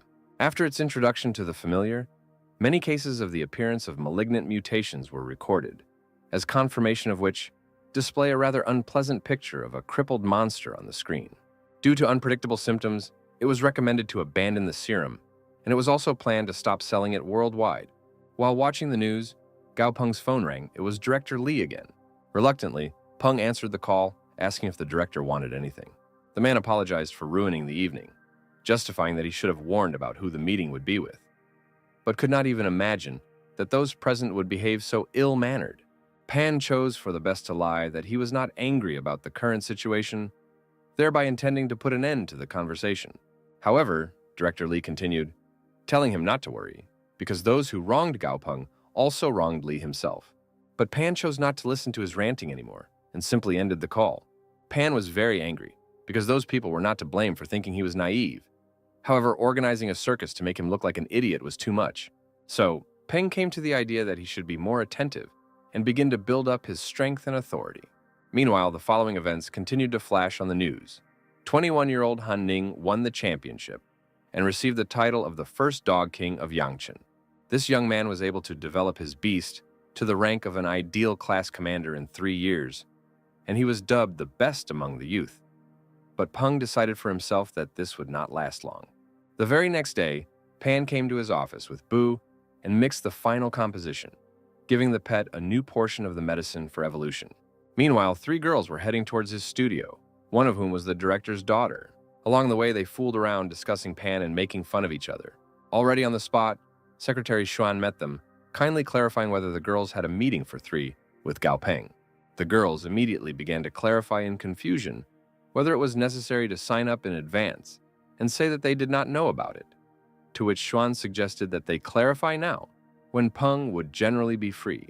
Zhao Yu thought about the fact that her father had previously called Gao Peng a genius, but the downside is that with a high level, the price for his services is probably quite high. But because of this, perhaps there are few clients. All thoughts suddenly disappeared when a deafening roar was heard from the workshop. This sound gave me goosebumps, making my heartbeat difficult and forgetting how to breathe. Meanwhile, Bu in the workshop has already shown the world his new look. The monster finally evolved into an epic grade bone monkey, making Pan incredibly happy. Also, after his promotion, Boo unexpectedly acquired a new powerful ability. The Heart of Bloody Threads increased all of Boo's characteristics and could also control the beating of other people's hearts. Pan was very happy about this, because thanks to this ability, Boo's combat power would become much greater. However, now there was a problem of a different kind.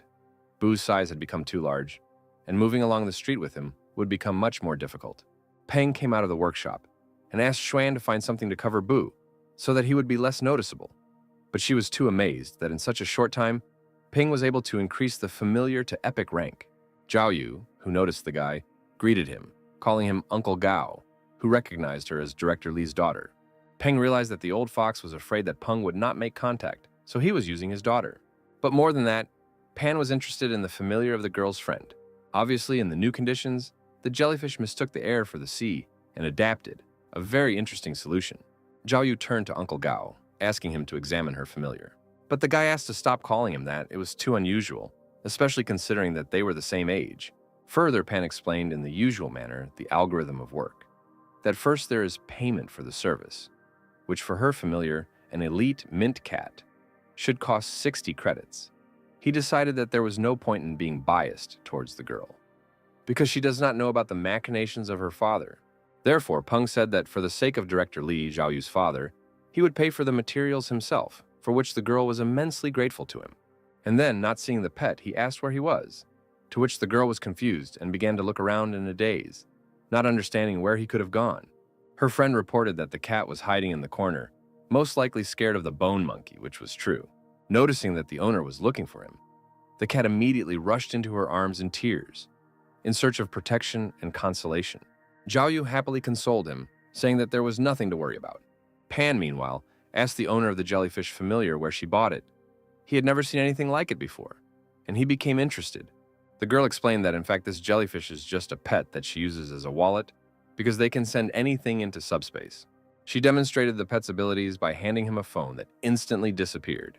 The girl also added that floating jellyfish are a specialty of Pengchen City, and recently they have been sold in large quantities on Wugu Shopping Street. What she said interested Pan even more. The spatial beast seemed like something quite useful. That is why Peng went to the place indicated by the girl at the first opportunity. Jellyfish were actually sold here. They interested and delighted passers-by with their appearance, inviting them to buy. Pan immediately asked the seller to show him the floating jellyfish, to which he instantly showed him one of the presented ones. However, this is not exactly what Peng had in mind, and explained to the seller that he wanted to see all the jellyfish so that he could choose himself. Pan, at his request, was led to the warehouse to the aquarium, where all the available jellyfish were displayed. The database kindly explained that floating jellyfish evolved from ordinary sea jellyfish and were modified by the effects of cosmic energy, settling and thriving in their territory. However, being victims of predatory animals, they almost became extinct. Peng remarked that they were probably the most pathetic dimensional beast species, to which the seller replied that they really didn't have any skills other than levitation and dimensional pocketing. Pan began to look at the available monsters and noticed that they were all not much different from ordinary jellyfish. However, one jellyfish clearly stood out, different from all the others. It strangely looked hyperactive. Pan said that he wanted to buy this particular jellyfish among all the others. The seller highlighted its selectivity, saying that it was a rare mutated species of floating jellyfish, an ideal class floating jellyfish king with speed ability worth 100 credits. Pan noticed that what he said was absolute nonsense and set a price of 50 credits. The seller immediately happily agreed. It became very obvious that even this price was quite high. And yet, Peng still won because he saw the real characteristics. This hyperactive jellyfish had 2 attributes and an advanced class. Peng had already seen what kind of team of pets he would make. While the jellyfish was tied up so that it would not fly away, it resembled a balloon, which Peng directly stated, giving her the appropriate name Chun Ba. Arriving home, Peng immediately introduced the new family member to Da Zi, to which he showed a far from happy reaction. The pet ran away into another room with dissatisfaction, slamming the door. Pan didn't understand his reaction, but made the assumption that he was jealous. However, this was not the reaction Pan expected, and he did not like it. Peng immediately played his trump cards. Knowing his familiar very well, he began to talk about specially purchased dried insects and poisonous swordworms, so dearly loved by Da Zi, as well as expensive materials for level advancement. Succumbed to these sweet words, Da Zi quickly came out of his hiding place, salivating from the description of his favorite treats, especially for him. But instead of the promised goodies, Dazi received only a scolding for his ugly behavior. While the two were making out, Bu and Chunba were quietly interacting with each other, seeming to have found a common language with each other. Peng took revenge on Dazi for disobedience and bickering, and with a sense of accomplishment, returned to Chunba. Pan intended to conclude a contract with the jellyfish right now, because while his level was not so high, it would be easy to do this, which he was going to take advantage of. Medusa seemed frightened by his actions, not understanding what the guy was going to do.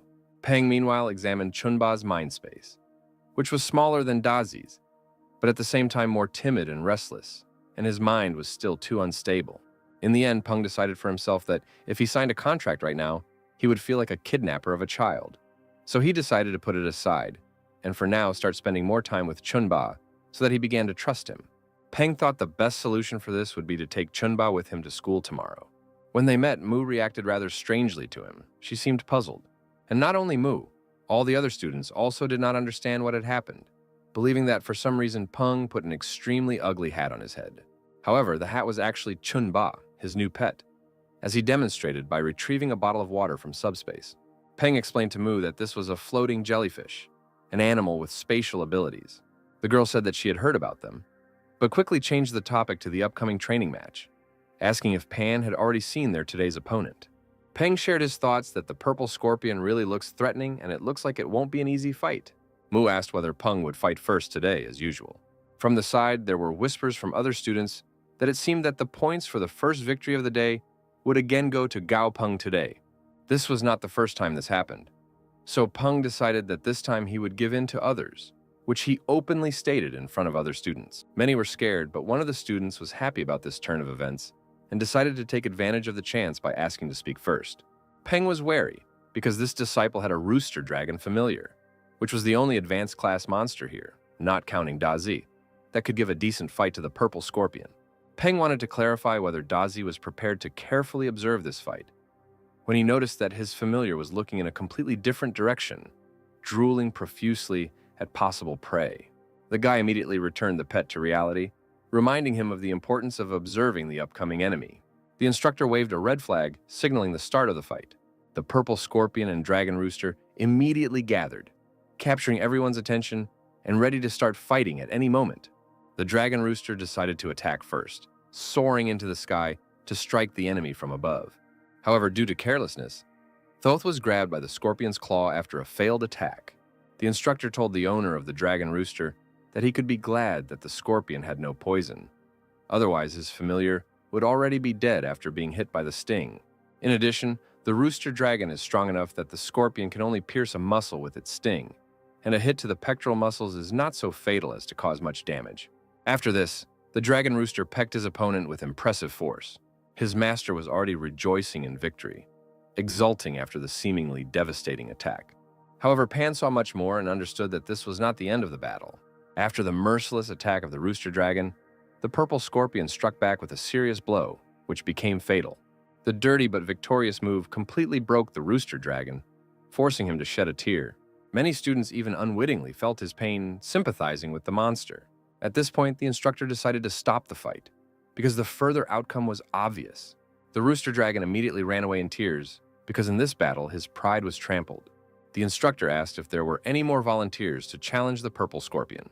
Also, the instructor noted out loud that previously the purple thunder centipede had always opened the battle, but some were unhappy with this, underestimating the enemy.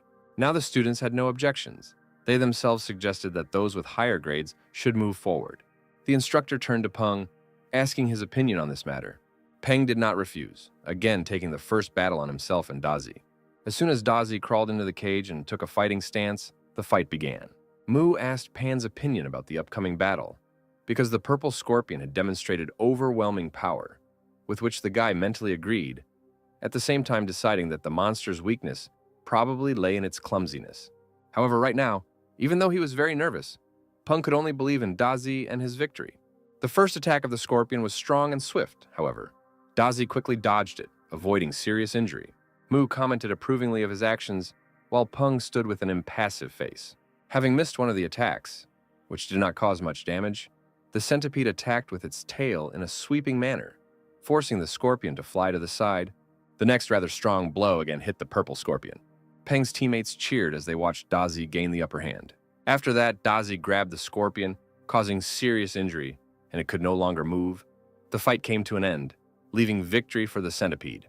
Peng and Chunba cheered, supporting Dazi's victory, very proud of him. After the battle, Mu was delighted with Peng's stamina and endurance, because, according to her, he didn't even raise an eyebrow, despite the fact that Dazi was in such danger. Pan pretended that this was the plan, but in fact, he was so nervous and worried about his pet that he even began to sweat. The instructor, meanwhile, drew Peng's attention to himself, asking him to calm down Dazi. The man complained that they didn't have many monsters to train on, so they couldn't let the centipede eat the scorpion it had defeated. Dazi, meanwhile, enjoyed his prey, methodically tearing off a piece of the flesh of the defeated enemy, drenched in a bright green liquid that served him as something like blood. Seeing this sight, the disciples began to whisper again, worrying that Dazi, judging by his wild behavior, was not completely tamed, which means that everyone who is here could be in great danger. But, following the instructions of the instructor, Peng called Dazi to him, despite the latter's extreme dissatisfaction. The centipede immediately ran to its owner past the crowd that parted in front of him out of fear. Peng took a handkerchief from his pocket and immediately began to wipe his pet, together with Chunba, who was helping him in this matter, saying that he should not eat anything and scare those around him, especially since dried insects are much tastier and more nutritious. There were also dissatisfied people with these words, and began to be indignant that no one had scared them, and Peng was too arrogant. Mu advised Peng not to worry about this, saying that this little thing was simply afraid of Dazi's incredible power. Pan, in turn, noticed that now they were all fighting monsters in cages, under the protection of instructors and silver moon wolves. He addressed the students, asking what would happen when they encountered monsters in the wild. The rest began to actively resent his statement that with such thinking one should not become combat trainers if life is precious. The brewing argument was interrupted by the instructor with just one clap of his hands, saying that Pan was right. He also said that, while everyone is gathered, important information needs to be conveyed, because everyone here has completed the basic training course, and starting tomorrow they can apply to be sent to the training base. Already there, everyone will be trained during the week for which the school has approved study leave for the participants. Many were delighted that after so much training, the time had finally come for real battles, while others were worried, considering themselves insufficiently prepared. Peng considered being in an unknown territory training base to be a great opportunity.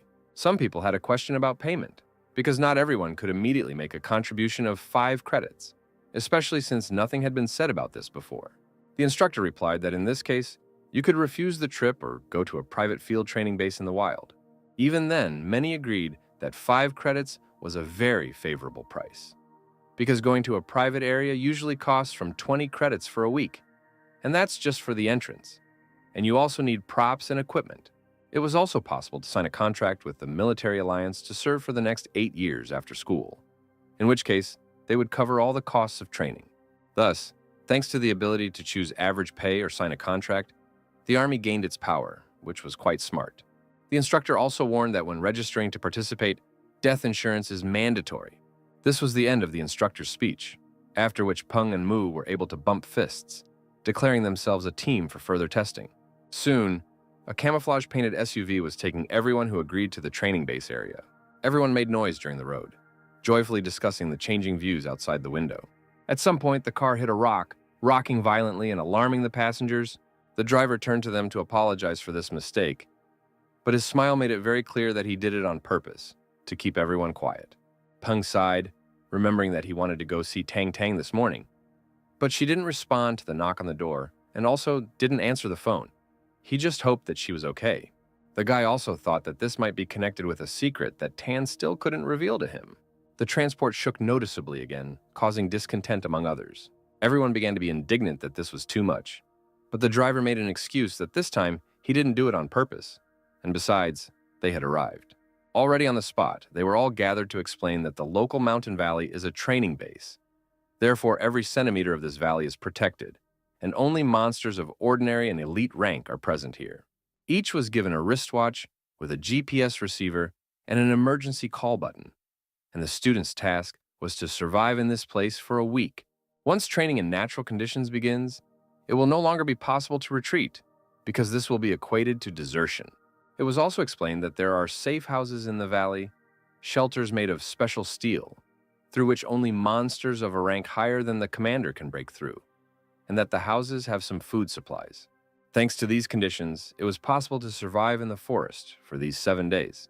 After this speech, everyone split into teams and set off, wanting to quickly find shelter or show that they were worth something. Without saying anything, Peng and Mu nodded to each other, indicating that they would move on together, as previously agreed. The instructor started shouting into the loudspeaker for the students to hurry up. He also said that if someone does get eaten by the monster, that person will be found using the GPS signal and will take revenge, as if this could console someone. However, many considered it best to listen to the man and hurry up. Mu approached Peng, wondering what he was so passionate about that he froze in place. The guy drew her attention to the bird. It was a rain sparrow. Representatives of its species love wet places with water and are very sensitive to rain. Mu recalled that in cities, these birds are kept in meteorological towers, and they also have a weak attack, but high speed. Peng noticed that it is much better to watch monsters in the wild, and that, in contrast to the monotony of the city, this place can be compared to a nature reserve, to which Mu only said that he is an excellent student. He is an excellent student in nature, and probably this is the key to success. Pan laughed, answering that he was just waiting for everyone to leave because it was too noisy. But the mass of students had already moved into the forest, taking with them the noise of the crowd, and now Peng with Mu and their monsters could finally go in their small company. The first day of the test began for their team. They carefully explored the area and observed the environment. It took a lot of time, but they were able to find an iron house covered in camouflage, which must have been the very shelter they were told about. They decided to go inside and look around to understand what conditions they would have to live in this week. The house consisted of one small room with a small number of beds, which was apparently intended to divide the students into smaller groups. This was justified, because there are no commander rank monsters in the valley, and if you unite in large teams, training will be pointless. On each bed in the room, there were 10 bottles of water and 5 boxes of biscuits, which was enough food for a week, if you saved it. Mu showed Peng a protective suit that she found in the house, apparently designed to protect against dangerous creatures like the poisonous mutated mosquitoes that live here. But Pan, looking at such splendor, decided that he would rather use special repellent herbs than put it on himself. The guy suggested exploring the surrounding area and looking for prey, because he didn't want to eat only tasteless biscuits for the next week. Peng suggested using the size of Lianji to build a road, because now, if any danger is encountered, they can always return to the shelter. Mu greatly admired Peng's idea because he, as always, thought everything through carefully. Therefore, they followed outside, deciding to find some source of water nearby, which is a natural gathering place for monsters in the wild. Mu suddenly felt dizzy and complained about the strong stench of humus from the flowers and plants in this forest. In an attempt to maintain balance, the girl was going to lean on a tree. However, Pan stopped her, also indicating that she needed to be quieter, as if he was waiting for something. Afterwards, Peng asked Mu to order Lianji to attack the tree next to them with all his might, leaving the girl wondering what was so special about this tree. However, at school, all of Peng's plans were always accurate, so Mu saw no reason to doubt the guy's words and decided to trust his request. Mu gave the order, and Lianji hurried to attack the tree with all her might. As a result, a frightened snake fell from the tree, hitting all the protruding branches. Mu thanked Peng for saving her, because if it weren't for him, this snake would have attacked her. Peng explained that this monster is a green tree snake, which usually disguises itself as a tree branch, which is why it was so difficult to notice. And the snake's flesh contains toxins, so, unfortunately, it cannot be eaten by a person. But, after thinking a little, Peng suddenly remembered the technique he had mastered, thanks to which all the monster he received was transferred to Dazi, who was resistant to poisons. This meant that, purely theoretically, Peng could really eat the snake, especially since, according to rumors, the larger the snake, the tastier it was, and the green tree snake was quite large in size. A sound was heard behind Pan, and the guy turned around to see what it was. He didn't notice anything and decided that it was just his imagination, while another snake was fleeing from a previously potential victim. Meanwhile, Mu called the guy over to her. It seems that she found something. It turned out to be a source of clean running water, as evidenced by the absence of any foreign odors. Pan was pleased because as long as they had clean water, the likelihood of successfully completing the task increased. Here, Pan was distracted by some movement nearby. It was a wild animal from a pond. The guy was overcome with indignation when he realized that they had simply spat on him in the most brazen manner. It was the green-skinned frog, a weak monster whose hobby, according to the system, was spitting on others, and whose weakness was disliking the spitting of others. It was very strange, and besides, Pan wondered who in their right mind would decide to spit at a frog in response. Deciding not to dwell on this, Pan was about to leave, but the frog spat at him again. This time, Pan could not stand such impudence and spat at the frog in response. Pan was extremely pleased with himself, mentally mocking the stupid frog, whose weaknesses Pan knew in advance. The frog could not stand such humiliation and roared, causing many response roars from under the water. They all appeared at once, terrifying Pan, who saw this sight, while Mu said something to him, not seeing this nightmarish picture behind her. Meanwhile, the frogs began to concentrate for an attack, apparently radically different from the previous rather harmless spitting. Peng grabbed Mu's hand and ran away, saying that they urgently needed to leave. As a result, many of the blows from the reservoir were completely taken by Lianji, as the most impenetrable and overwhelming in size from their company. They had barely been able to tear themselves away from the army of amphibians, and were now trying to catch their breath. Mu couldn't believe that she had just had to run away from an army of frogs. It was just funny. Pan replied that one should not underestimate them. 1 or 2 frogs are not terrible, however. There were at least 1,000 of them in that lake, so there is no point in messing with them anymore. From his words, Mu realized that everything happened because of Peng. She tried to accept this fact, but it did not fit into her head. Pan didn't let her dwell on this for long, deciding to summarize the information they had learned today. According to their observations, in the north behind the forest, there was a frog lake. In the west, there was a path to the gate without dangerous monsters. In the south, there was a dense jungle with traces of a large predator. And in the east, there was a small slope leading to a spacious meadow with traces of herbivores. Mu suggested continuing to explore the area until it got dark. However, Peng enthusiastically stated that it would be better to go back to the shelter and eat instead now, causing both Mu and Lianji to be puzzled and Dazi to be happy. Noticing the lack of reciprocal joy from Mu, Peng advised her to relax, because if you work too hard on the first day, you will have no strength left for tomorrow.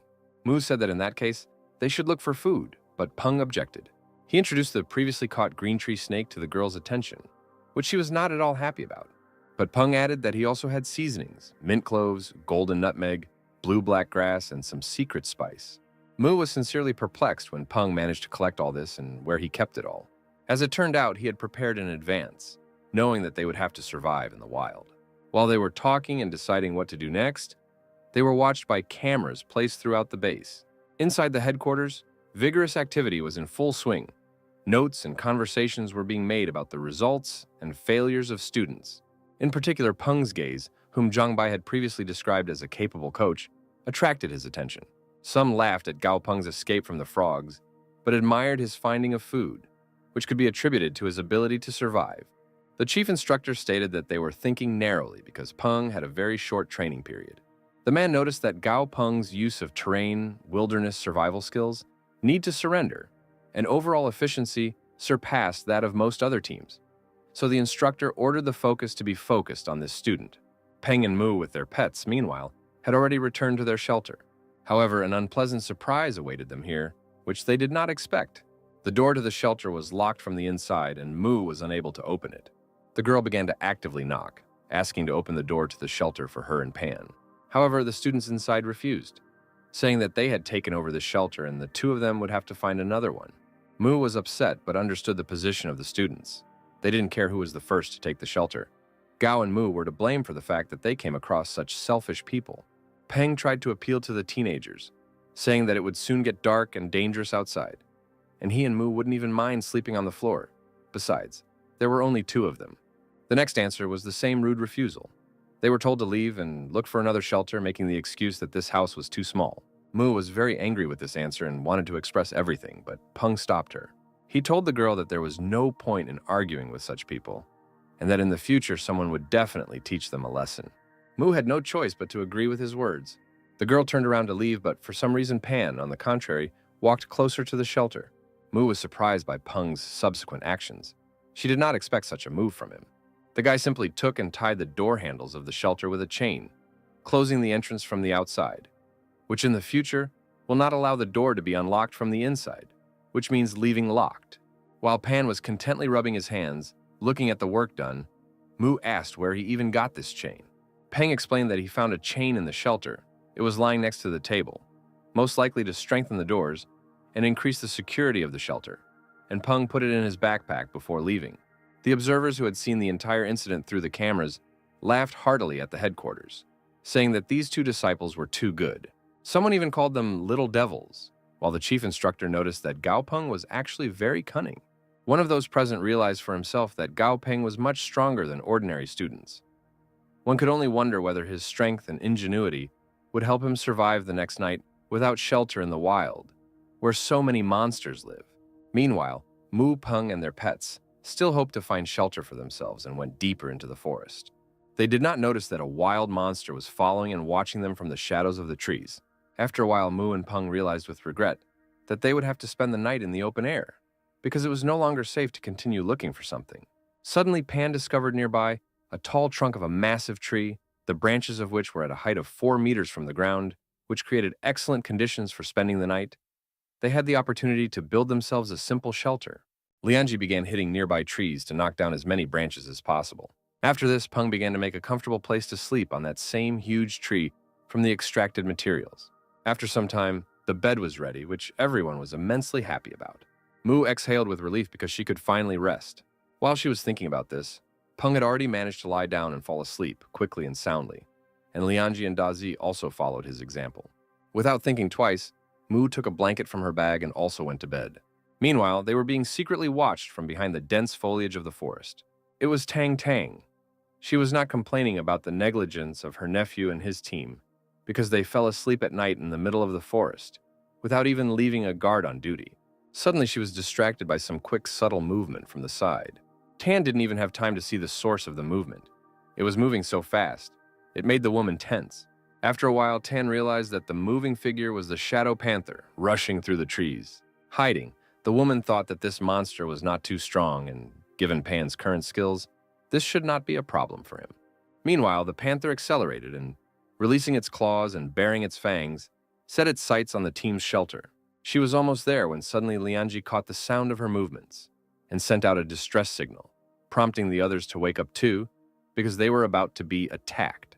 Before Mu had time to wake up and understand what was happening, she was already astride her pet, with the wary Peng and Dazi next to them, ready to fight back at any moment.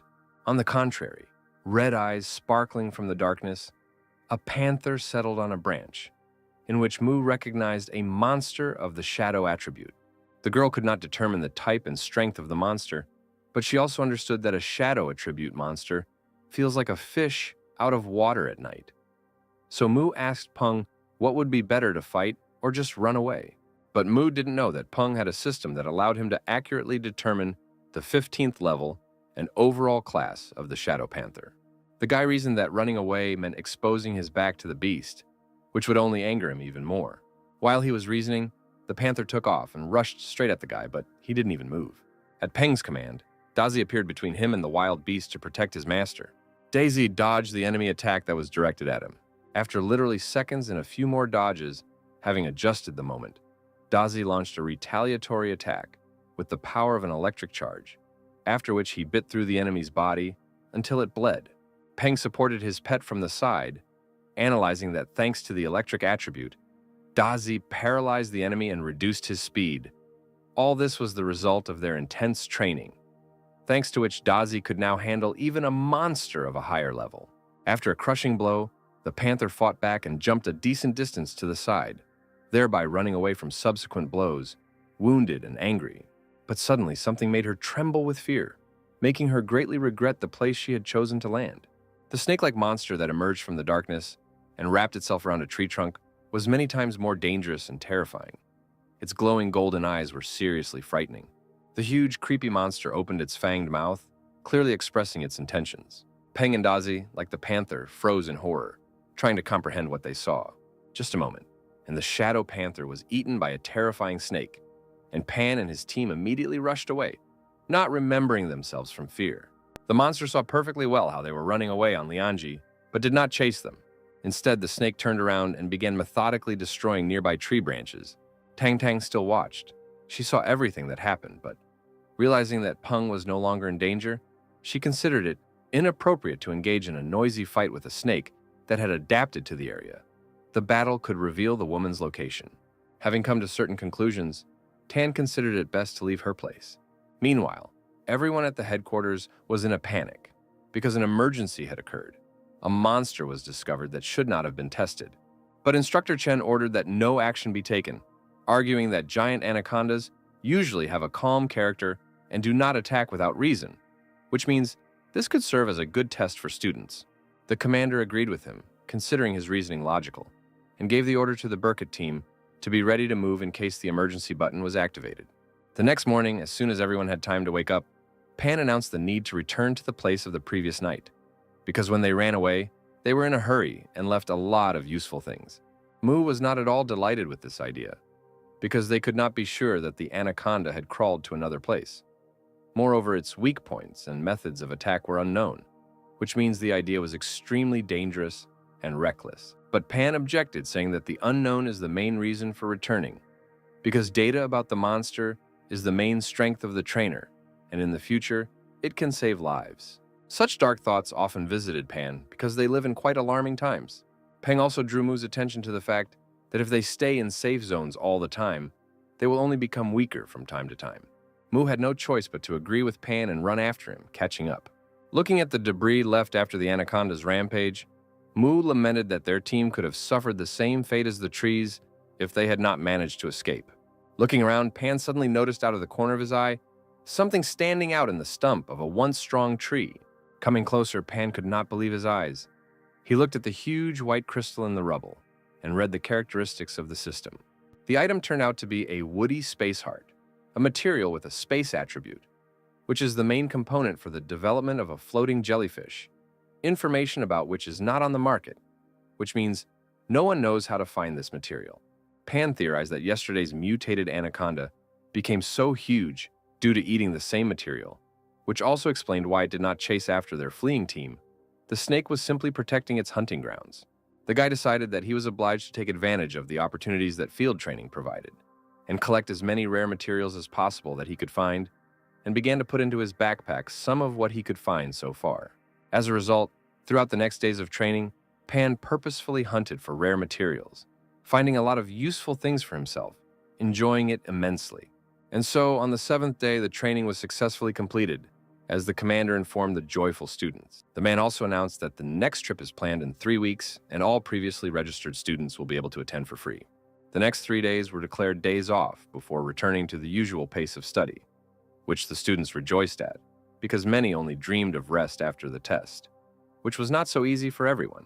Peng also hurried to check his phone for messages from Tang, but was dumbfounded by the news about the locusts that appeared on the display. As it turns out, at the moment, all the news in the city of Chang'an is full of emergency situations. Peng became a regular listener to this news as soon as he returned home. It was reported that according to the latest research results conducted by Director Chen of the City Association, the monsters called dead leaf locusts are very afraid of fire. Only thanks to this weakness, they have been contained so far. According to experts, there are hundreds of millions of locusts in the swarm, each of which reaches a length of at least 30 centimeters. Peng watched the news report with gloomy thoughts. He knew that things were bad. The guy was distracted from his thoughts by a call from Chairman Feng, whose research was recently reported on the news. The chairman said that the military had brought a new batch of voracious golden toads to upgrade their class, and asked if Peng could come to the association tomorrow. Hearing this, Peng was surprised and asked if the military wanted to use these voracious golden toads to fight the dead leaf locusts. The men present in the chairman's office during this conversation were extremely surprised at how the guy knew about the military's intentions. The chairman silenced the men with just one menacing look. He replied to Peng that he was right, and explained that thermal weapons turned out to be too ineffective for destroying locusts. So now an attempt is being made to find a way to fight based on the laws of nature. Peng realized that, in other words, the military wanted to find the locusts' natural enemies.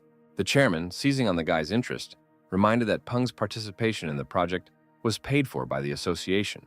Peng immediately agreed, but asked that his monetary reward from the association be replaced with something else. For example, a commander-rank electric monster corps. The chairman hesitated a bit, mentioning that this was not possible by law, but considering Peng's special approach, this would not be a problem. The very next day, Peng was at the Chang'an City Coaches Association building, where Chairman Feng greeted him with open arms. The workers of the building began to whisper with all their might, discussing the fact that the chairman had personally come out to meet some teenager. The chairman began to escort Pan to the elevator, reporting that the military had already delivered the voracious golden toads yesterday. Noticing the man's tired appearance, Pan asked if he slept at all that night. He confirmed that he did not sleep, as he tried to do at least something with the delivered monsters, but could not achieve anything. Upon arrival, Pan was amazed at how huge the room was. Chairman Feng proudly introduced this place to him as the experimental department of the Monster Trainers Association. After that, the man waved his hand towards the laboratory and invited him to pass. There was already a voracious golden toad here, a monster on which an experiment was to be carried out. Peng, without realizing it, had already begun to analyze the object in front of him, thinking that these toads were descended from horned frogs and their abilities were based on the earth attribute. Noticing his interest, one of the employees showed Peng a locust kebab of dead leaves seasoned with dill. This dish was a favorite delicacy of toads, and Peng was encouraged to try feeding them. To the surprise of others, Peng decided to try the locust meat kebab instead, and even rated it 10 out of 10. Chairman Feng couldn't believe his eyes when he saw this. It was too unexpected. The experimental frog rebelled. She didn't like the fact that a person was eating her favorite delicacy. But Pan assured the monster that he had assessed the taste of the kebab especially for him, and handed the rest to the frog. She happily swallowed the treat and became quiet inside her cage. Pan thoughtfully examined the remaining half of the iron rod on which the kebab was strung, coming to the conclusion that with such nutrition, the toad had a developed digestive system, since it was able to digest iron.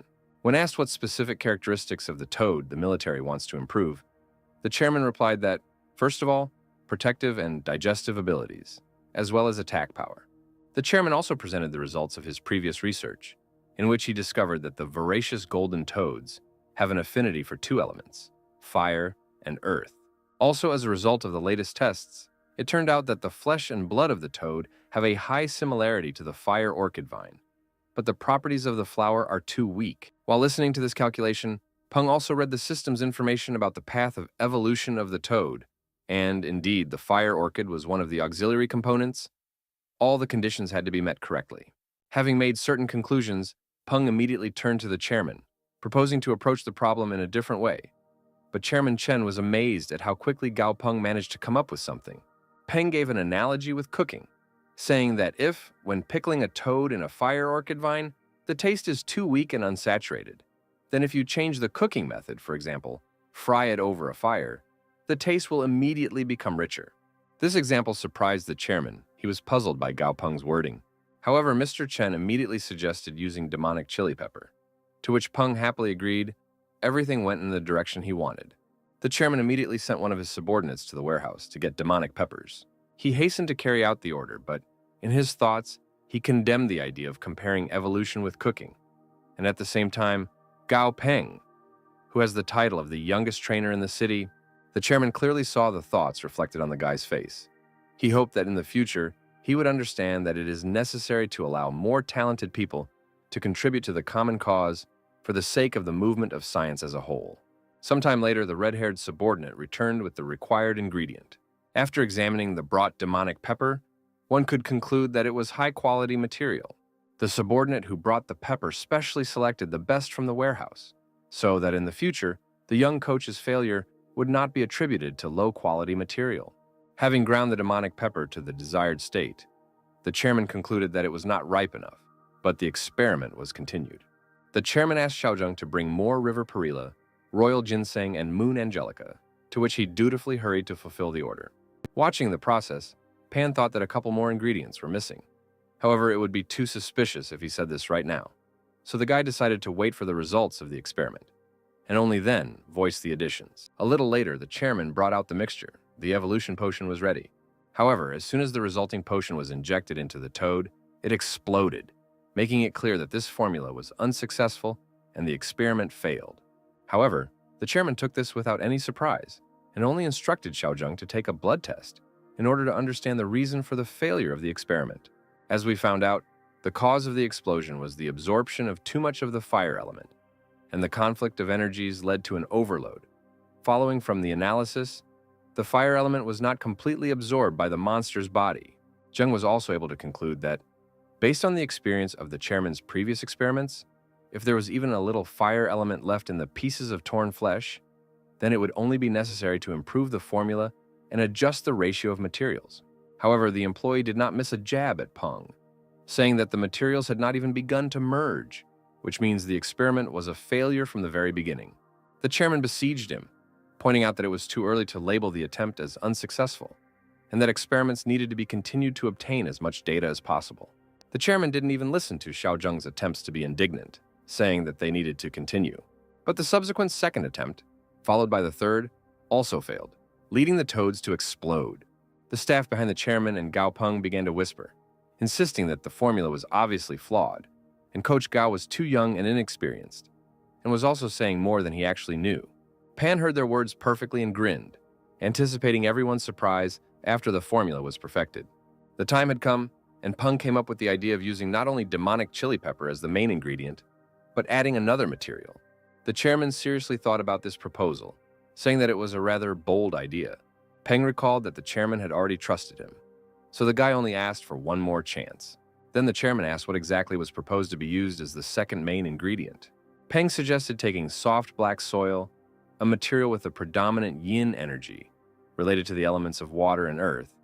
This was supposed to protect the internal organs of the toad from the chili pepper, which the saliva of the tree sparrow would also help with, as the element of wood. It sounded quite unusual, but the chairman decided to try to play on this combination and opposition of elements. After some time, the next improvement was ready, and the potion was brought for testing on a small piece of toad flesh. The result was amazing. This time, a much larger number of fiery elements were absorbed. The chairman was pleased with the result achieved, and Peng suggested moving on to an experiment on a living monster to understand how the evolution potion would work. Having received permission, Pan immediately took the opportunity and injected the potion into the monster, thinking that this sufferer would later need to be given more treats in the form of locust kebab. After the injection, a huge amount of smoke began to emanate from the monster, filling the laboratory and causing everyone present to cough. Now the correct ratio of elements had been determined. All that remained was to add the necessary ingredients in time, and Peng suggested that the chairman leave the room, since it was now extremely uncomfortable to be in the laboratory. But the chairman only covered his nose with a handkerchief, saying that this was not necessary and that he wanted to observe the reaction up close. But after that, Peng asked permission to go out on his own for a short time. The guy wanted to catch his breath from the smoke, because the demonic chili pepper turned out to be really strong. Now Peng could only behave in such a way that no one would understand that he knew the recipe for the evolution potion from the very beginning, and besides, Peng only made some edits. The rest of the experiment was done by the chairman. At some point, the laboratory door opened and a man ran out, followed by red smoke. This must have signaled a successful end to the experiment on the toad. The evolved monster became larger and now had a rich red color. Xiaozheng also rejoiced. They all finally completed the job successfully and received the dual attribute of earth and fire. But while the others were rejoicing, Pan studied the data of the resulting monster and, unfortunately, it only possessed the fire attribute. But this was the best possible result in the rush.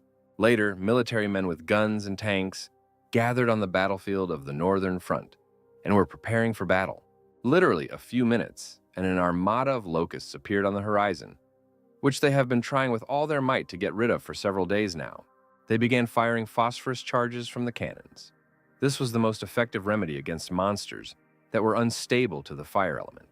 The incendiary ammunition had an effect. The monsters began to ignite in the air. However, it turned out that this was not enough, and the horde of locusts began to create a sand hurricane again. All attacks from the cannons began to be blocked by steady air currents. The commander ordered a ceasefire, since now it was just a waste of resources. The military was confused about what to do next under the current circumstances, but it was impossible to let the locusts of dead leaves get through to civilians. So it was ordered to start shooting from machine guns, so that each soldier would kill at least one monster. And as soon as such a decision was made, monsters suddenly lined up on the battlefield, right in front of the tanks, red toads aggressively looking towards the hurricane. The red vapors emanating from the surface of the ribbed skin of the toads became a cause for concern for the locusts. Unexpectedly for the military, the hurricane caused by the raging monsters suddenly stopped. When one of the recruits asked where these toads came from, the commander explained that their colleagues had sent monsters to the front to help, developed by specialists specifically to combat the dead leaf locust. The croaking of the toads under the horde of locusts kept growing, putting pressure on the enemy. After some moments, the toads accumulated a sufficient amount of magma in their mouths and shot at the enemy at once. Just one large attack from the explosion, and the fried bodies of the locusts fell to the ground. What was left of them resembled the kebab that was fed to the toads in the laboratory. The military was shocked that the toads, in just one attack, dealt with a problem where tanks were powerless. The team captain, watching this spectacle, happily thought that now his soldiers would not have to take risks on the battlefield, and whoever was able to create such monsters must be very good. Later, one of the military vehicles drove up to the apartment building. Several people got out of the jeep. They interested the old people walking near the house. They were wondering who these people had come for, and one old man suggested that perhaps they had come for Gao Peng, because somehow a similar car had already taken him away before. Caught in the discussion of Gao Peng, one old woman mentioned that once, while walking around the area with her dog, she saw a guy walking home with a huge skeleton. The old man objected that this could not be true, but the second old woman said that she also saw it, and the huge skeleton next to Peng was also engulfed in demonic flames. Then they decided to contact an elderly woman whose apartment is located directly below Gao Peng's apartment. She, with a sweet smile, explained that this is one of the guy's monsters, and only looks scary, but in fact, helps people, just like her pet. A woman was doing embroidery sitting on a bench and asked her spider monster to thread a needle. He happily helped the hostess and handed back the needle with the thread threaded through it. The old man noticed that this spider was very capable, however, he had never heard a woman call his name. She only sadly replied that she could not give him a name, stroking the pet on the head. Meanwhile, Pan, who came out onto the landing, could not understand what was happening and why there were military men in front of the door of his apartment.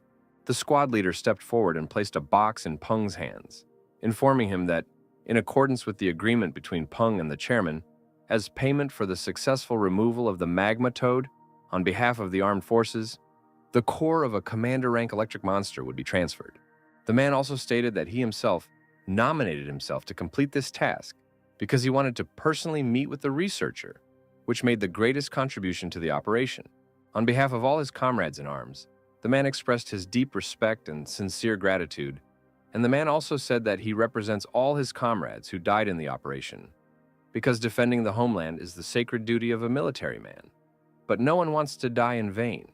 As Peng watched the departing soldiers, he thought that he should participate more often in such research projects to help the front and use the system to discover new possibilities for evolution.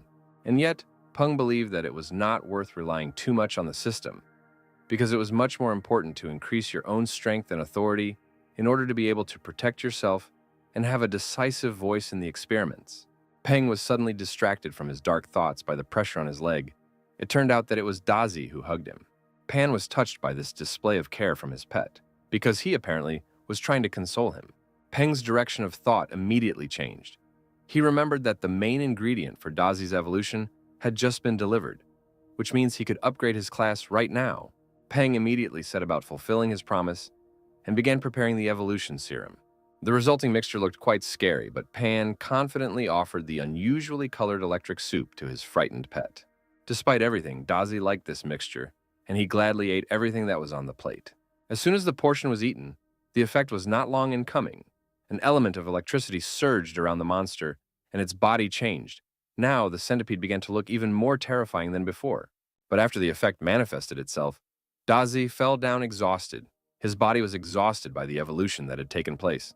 Bu, concerned about his friend's condition, immediately rushed to share his favorite delicacy with him.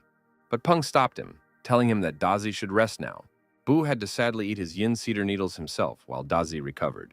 Meanwhile, Peng decided that he should finally finish the contract with Chunba and called the jellyfish to him. She, however, frivolously ignored him and continued to fly along her favorite trajectory. Then Pan resorted to a trick, taking out a bottle of orange juice from the refrigerator. The pet immediately bought it and flew closer. He was as frivolous as in everything else. And while the jellyfish was hugging the juice, Pan quickly pricked his finger with a needle and applied it to the pet's body. Pan was transported to the still weak consciousness of Chunba, although he apparently became braver, because he himself flew up to the guy. Peng proceeded to conclude a contract. He offered to become partners, on the condition that he would give Chunba such power that he would never have to fear anything again. However, he refused, saying that he needed more juice instead. Pan agreed to his request, even if it sounded very absurd, and promised to give him lots and lots of juice. Chunba was delighted, and the contract between the trainer and the pet was immediately concluded. Later, early one morning, an elderly woman sleeping at home was awakened by her monster parrot. He said that it was time to wake up and have breakfast, as the woman's husband used to do. Previously, he took care of her when she was sick, however. By the time the woman recovered, her husband had already died. She didn't know how to live on after this. But the parrot, who had learned her husband's constant phrases, allowed her to hold on, and now the woman felt that her time had come. The woman even felt that the ghost of her husband was here, he was nearby, and the woman cried with happiness, leaving with him. The soul left her body, which remained on the bed in the room, alone and lifeless. Peng woke up early in the morning to Dazi's screams that he was in terrible pain. The centipede rolled on the floor, languishing and complaining, and he put all his front paws to the source of the pain. Peng was perplexed. He immediately got up to check Dazi's condition. The guy was worried that something had gone wrong with evolution, and this was the reason for the pet's suffering. Taking a closer look, Pan saw a system notification that teeth were changing, although this was something strange for a centipede monster. At this point, the guy calmed down and told Dazi that, unfortunately, he would have to endure this in order to become stronger in the future. And in consolation, Peng patted him on the head. The next thing on Peng's mind was the evolution of Chunba, with whom they had finally made a contract. It was necessary to choose the path of evolution for the baby, and it was unclear where it would be better to go, in support or development of lethality. If you use the tree heart of space found by Peng as the main ingredient, you will get a forest spirit jellyfish with 2 attributes, healing and space. If you develop a spatial attack, the damaging ability will be simply terrifying. So somehow you don't want to completely abandon the development of the attack, going into pure support. But evolution towards attacking abilities will require a considerable amount of time and resources, which will cost a pretty penny, while the support path is relatively quick. As a result, Peng decided, let there still be a path of support. Chunba will be developed into a forest spirit jellyfish. When Pan left the house, he noticed that a large number of people were crowded on the street. They were animatedly discussing something. Many people raised their heads up, talking about the ghost and Granny Chen, as well as Old Man Chen. Puzzled, Pan also raised his head up and saw a huge, transparent blue bird in the sky, as if entangled in the northern lights. The system immediately issued a description, saying that this is a monster called the Guardian of Souls, which is held in this world by someone's strong soul. People continued to talk in fear, and based on what he saw and heard, Peng realized that Grandma Chen, his downstairs neighbor, had died. Suddenly, a rather unpleasant thought struck his head. Pan remembered the striped gray spider that his grandmother had, and that after the death of the monster's owner, nothing was holding him back anymore. So, at best, he returned to nature, but at worst, he could suddenly become aggressive and start attacking people. Realizing that things were bad, Pan hurried to find the spider before something terrible happened. Pan reached the desired apartment, but the door was locked and not a rustle was heard inside. Thinking about where the spider could be hiding, Pan remembered the specific character of gray spiders in general, and looked back at the upper dark corner of the corridor, where the desired monster was. He began to sneak out of the shadows, sparkling with his bright red predatory eyes. But before the spider attacked the guy, Dazi came running and took a fighting stance, guarding his owner. The spider immediately remembered how the situation ended the last time, and also gave up. Peng and Dazi didn't even do anything, and Granny Chen's spider was already lying on the floor in fear. The monster trembled all over his body, looking at those present in anticipation. The spider remembered his mistress and her words that she was already too old, and death was just around the corner. So they would not enter into a contract, so that in the future, when he meets his fate, this person himself would give him a name. As if reading his thoughts, Pan said that apparently the spider was too sad from the loss of its owner. Therefore, beaming with a friendly smile, the guy offered to go with him and become part of his family. The very next day, Pan was seen on the street by crowds of surprised glances. Passers-by turned to look at him, looking at him and discussing him. Peng himself, beaming with a satisfied smile, walked into the office with 2 monsters behind him. They were Dazi and a spider.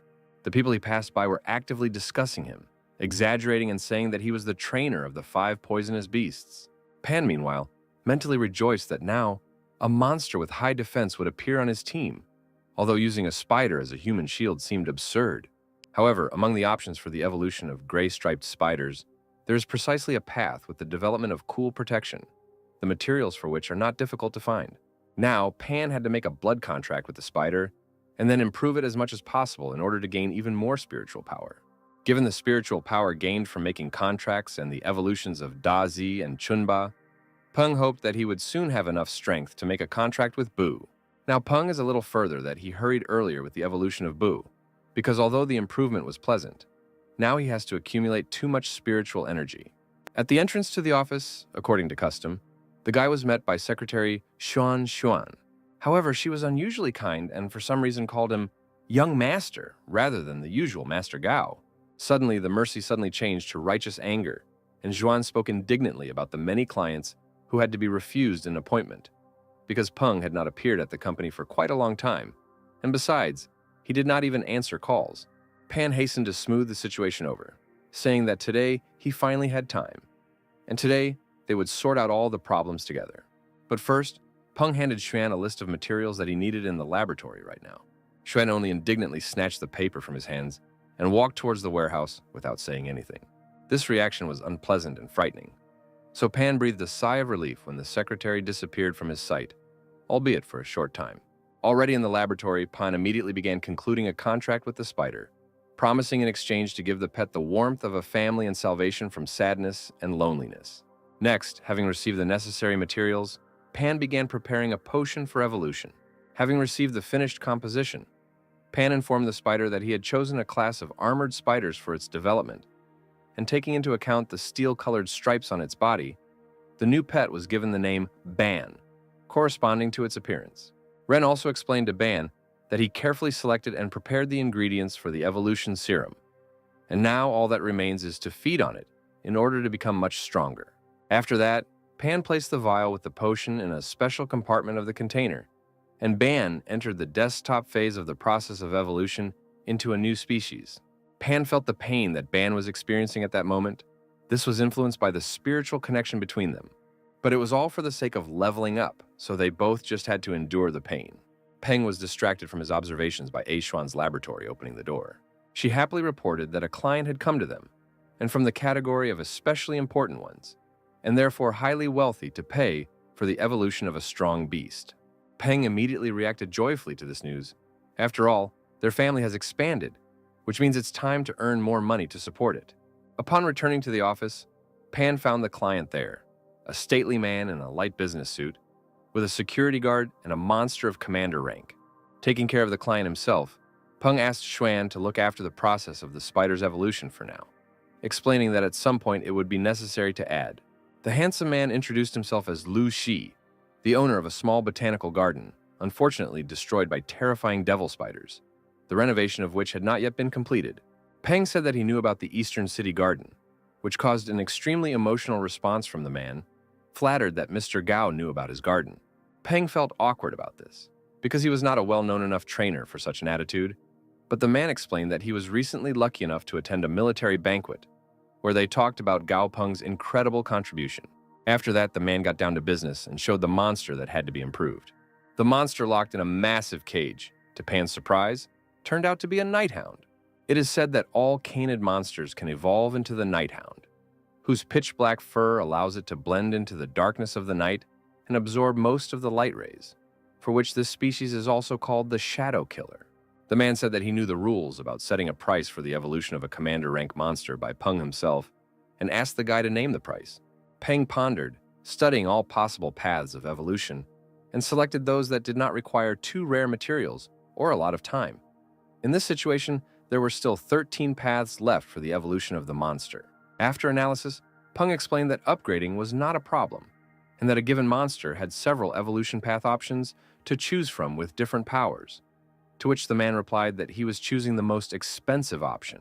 Then Peng, with a joyful smile, announced the price of 5,000 alliance credits. Even a clearly wealthy man was left speechless by the announced price. In the end, the deal was concluded on a note that was most pleasing to Peng. A terrible noise was suddenly heard from behind the door, to which Pan immediately reacted. The guy immediately ran to the laboratory, checking what had happened, and found Xuan trembling and frightened there, who remained here for observation. She, with tears in her eyes, simply pointed her finger at the evolved spider, which had become bigger and scarier and, moreover, had broken its container. Pan assessed the result of his brainchild, and was glad that the evolution of his pet into a gray armored spider was successfully completed, as previously planned. Guo also, Peng was dissatisfied with the fact that Ban broke the laboratory equipment and, moreover, scared Xuan with this trick, who was trembling with tears in her eyes.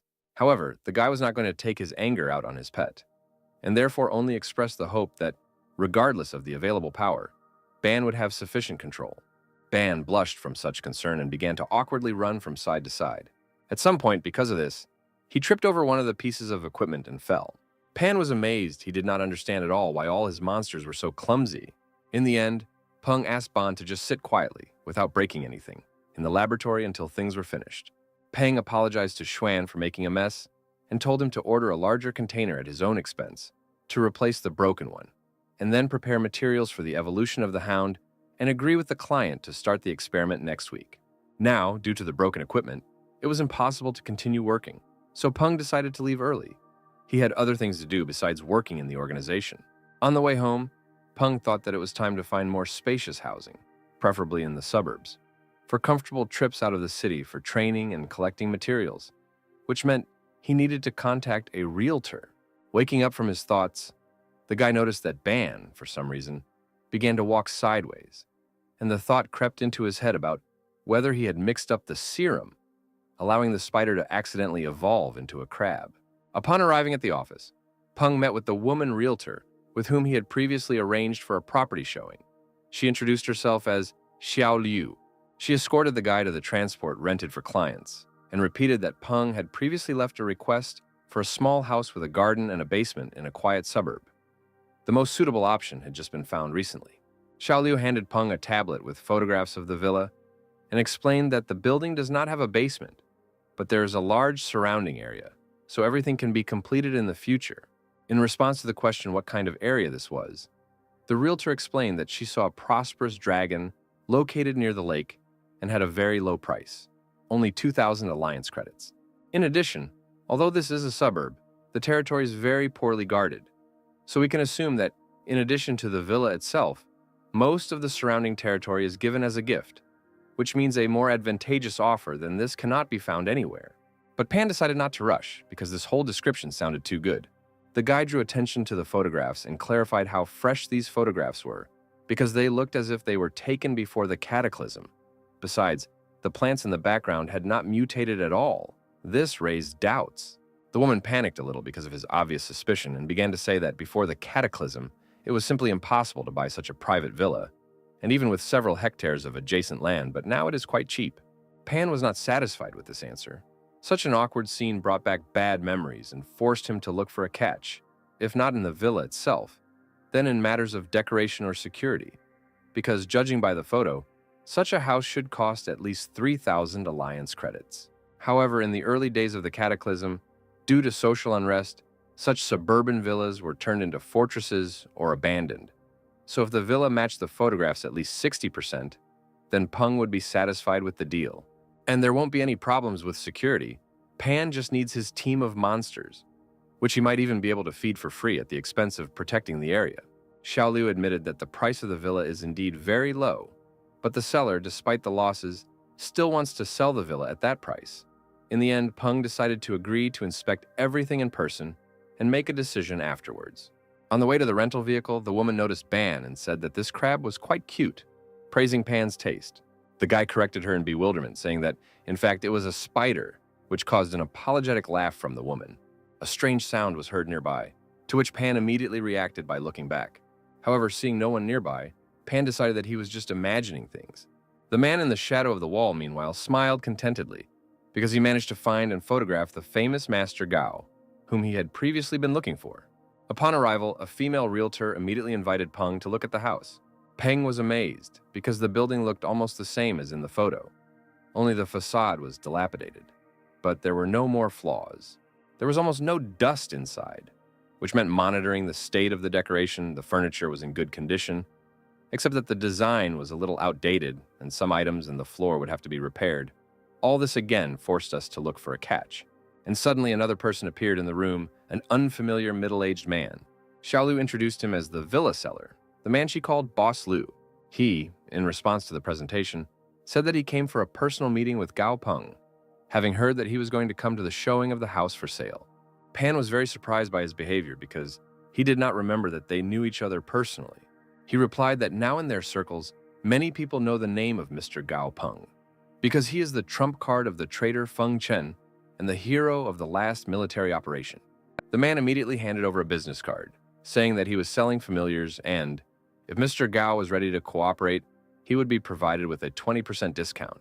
Peng was a little puzzled, but noted to himself that this man knew how to run a business. Boss Liu asked how the house was presented to Peng, and Peng, without holding back, said that such a price was even too cost-effective. Peng did not understand why a villa, the minimum price of which, even in poor condition, should be valued at least 4,000 alliance credits, costs only 2,000. The guy wanted to know the reason for such a price. The man, a little reluctantly, nevertheless decided to talk about the fact that he bought this house for his parents in order to provide them with a comfortable old age, because they were simple rural residents who were not accustomed to the noise of a big city. All their lives, the parents worked for the benefit of their son, so the man wanted them to live happily. However, the appearance of monsters destroyed everything, and they did not have time to enjoy a wonderful life, only encountering suffering. At first, Boss Liu wanted to keep this house as a souvenir, but when he heard that Mr. Gao was looking for a similar house, he asked to give it to Peng for only 2,000 alliance credits. The man asked Peng to regard this as an investment in him, because young talents like him are the future of Chang'an City. After carefully listening to the man's story, Peng thanked him for his honesty and decided that he would still buy this house. Returning home to Bu and Chunba, the guy immediately notified them that he had brought treats that were even tastier than their favorite cedar needles and orange juice. All the monsters immediately responded and ran to the table, where Pan had already laid out what he had bought. A woman's voice was suddenly heard from the entrance. It was Tang Tang who came, noticing that Peng's house had become more lively. The woman immediately ran up to Dazi, noticing that he had increased his level, and even the number of his teeth had increased. She also mentioned that it seemed like Peng had recently bought a house, and the speed with which she found out this news amazed the guy. But before moving, he still had some renovations waiting for him, which he reported. Tang Tang immediately became inspired and asked to take her with him when the time comes, because there are many nuances in repairs, and Peng is still too young and inexperienced in such matters. Having received his consent, Tang Tang said goodbye as if nothing had happened, saying that she had some other things to do. The woman was glad that she had achieved her main goal, because when the time comes, she will be able to buy herself a plot next to Pan's house. Then they will always be together. Later, Pan, along with his team of monsters, returned to the test area where they were brought with the class. Peng intended to return to the dark coal forest to obtain the woody cosmic hearts he needed to evolve Chunbu as soon as possible. Otherwise, he would have to wait for the next weekend, which was still an eternity away. However, before Pan had time to reach the place he needed, he met with a wild monster, and the first monster he encountered on the outskirts of the forest turned out to be an elite rank, a gray sand lynx, and Pan thought that it was really dangerous outside the city. The lynx quickly rushed towards Pan, pushing off from the trees and breaking branches in its path.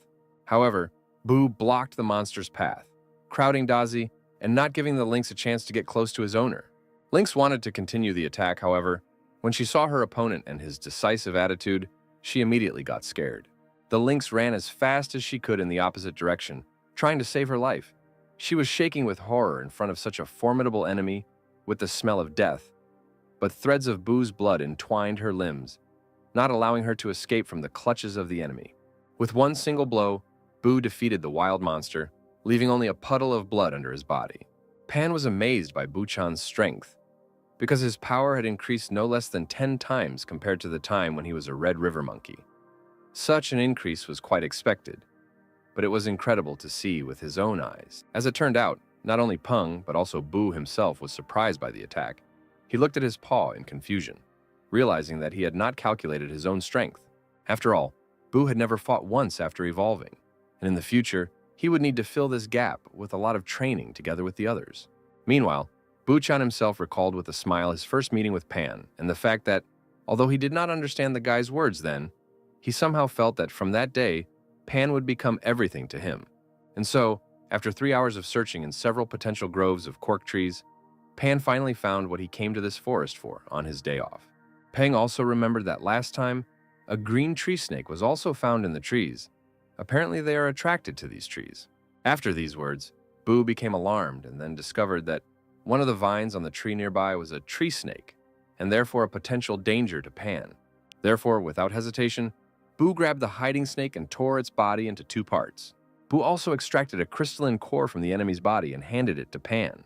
Today's priority was to collect the tree cosmic hearts. However, Peng accepted the tree snake core as it was gifted from Buchan's heart. Pan praised Bu for the work he had done, and pointing to the tree next to him, the satisfied guy said that now he would need to hit the trunk. Just one subsequent blow smashed the tree trunk into splinters, leaving only its lower part. Pan immediately approached the stump, from which the arboreal heart of the cosmos could be seen, and began to collect trophies with inspiration, telling Boo that he needed to do the same with several more trees.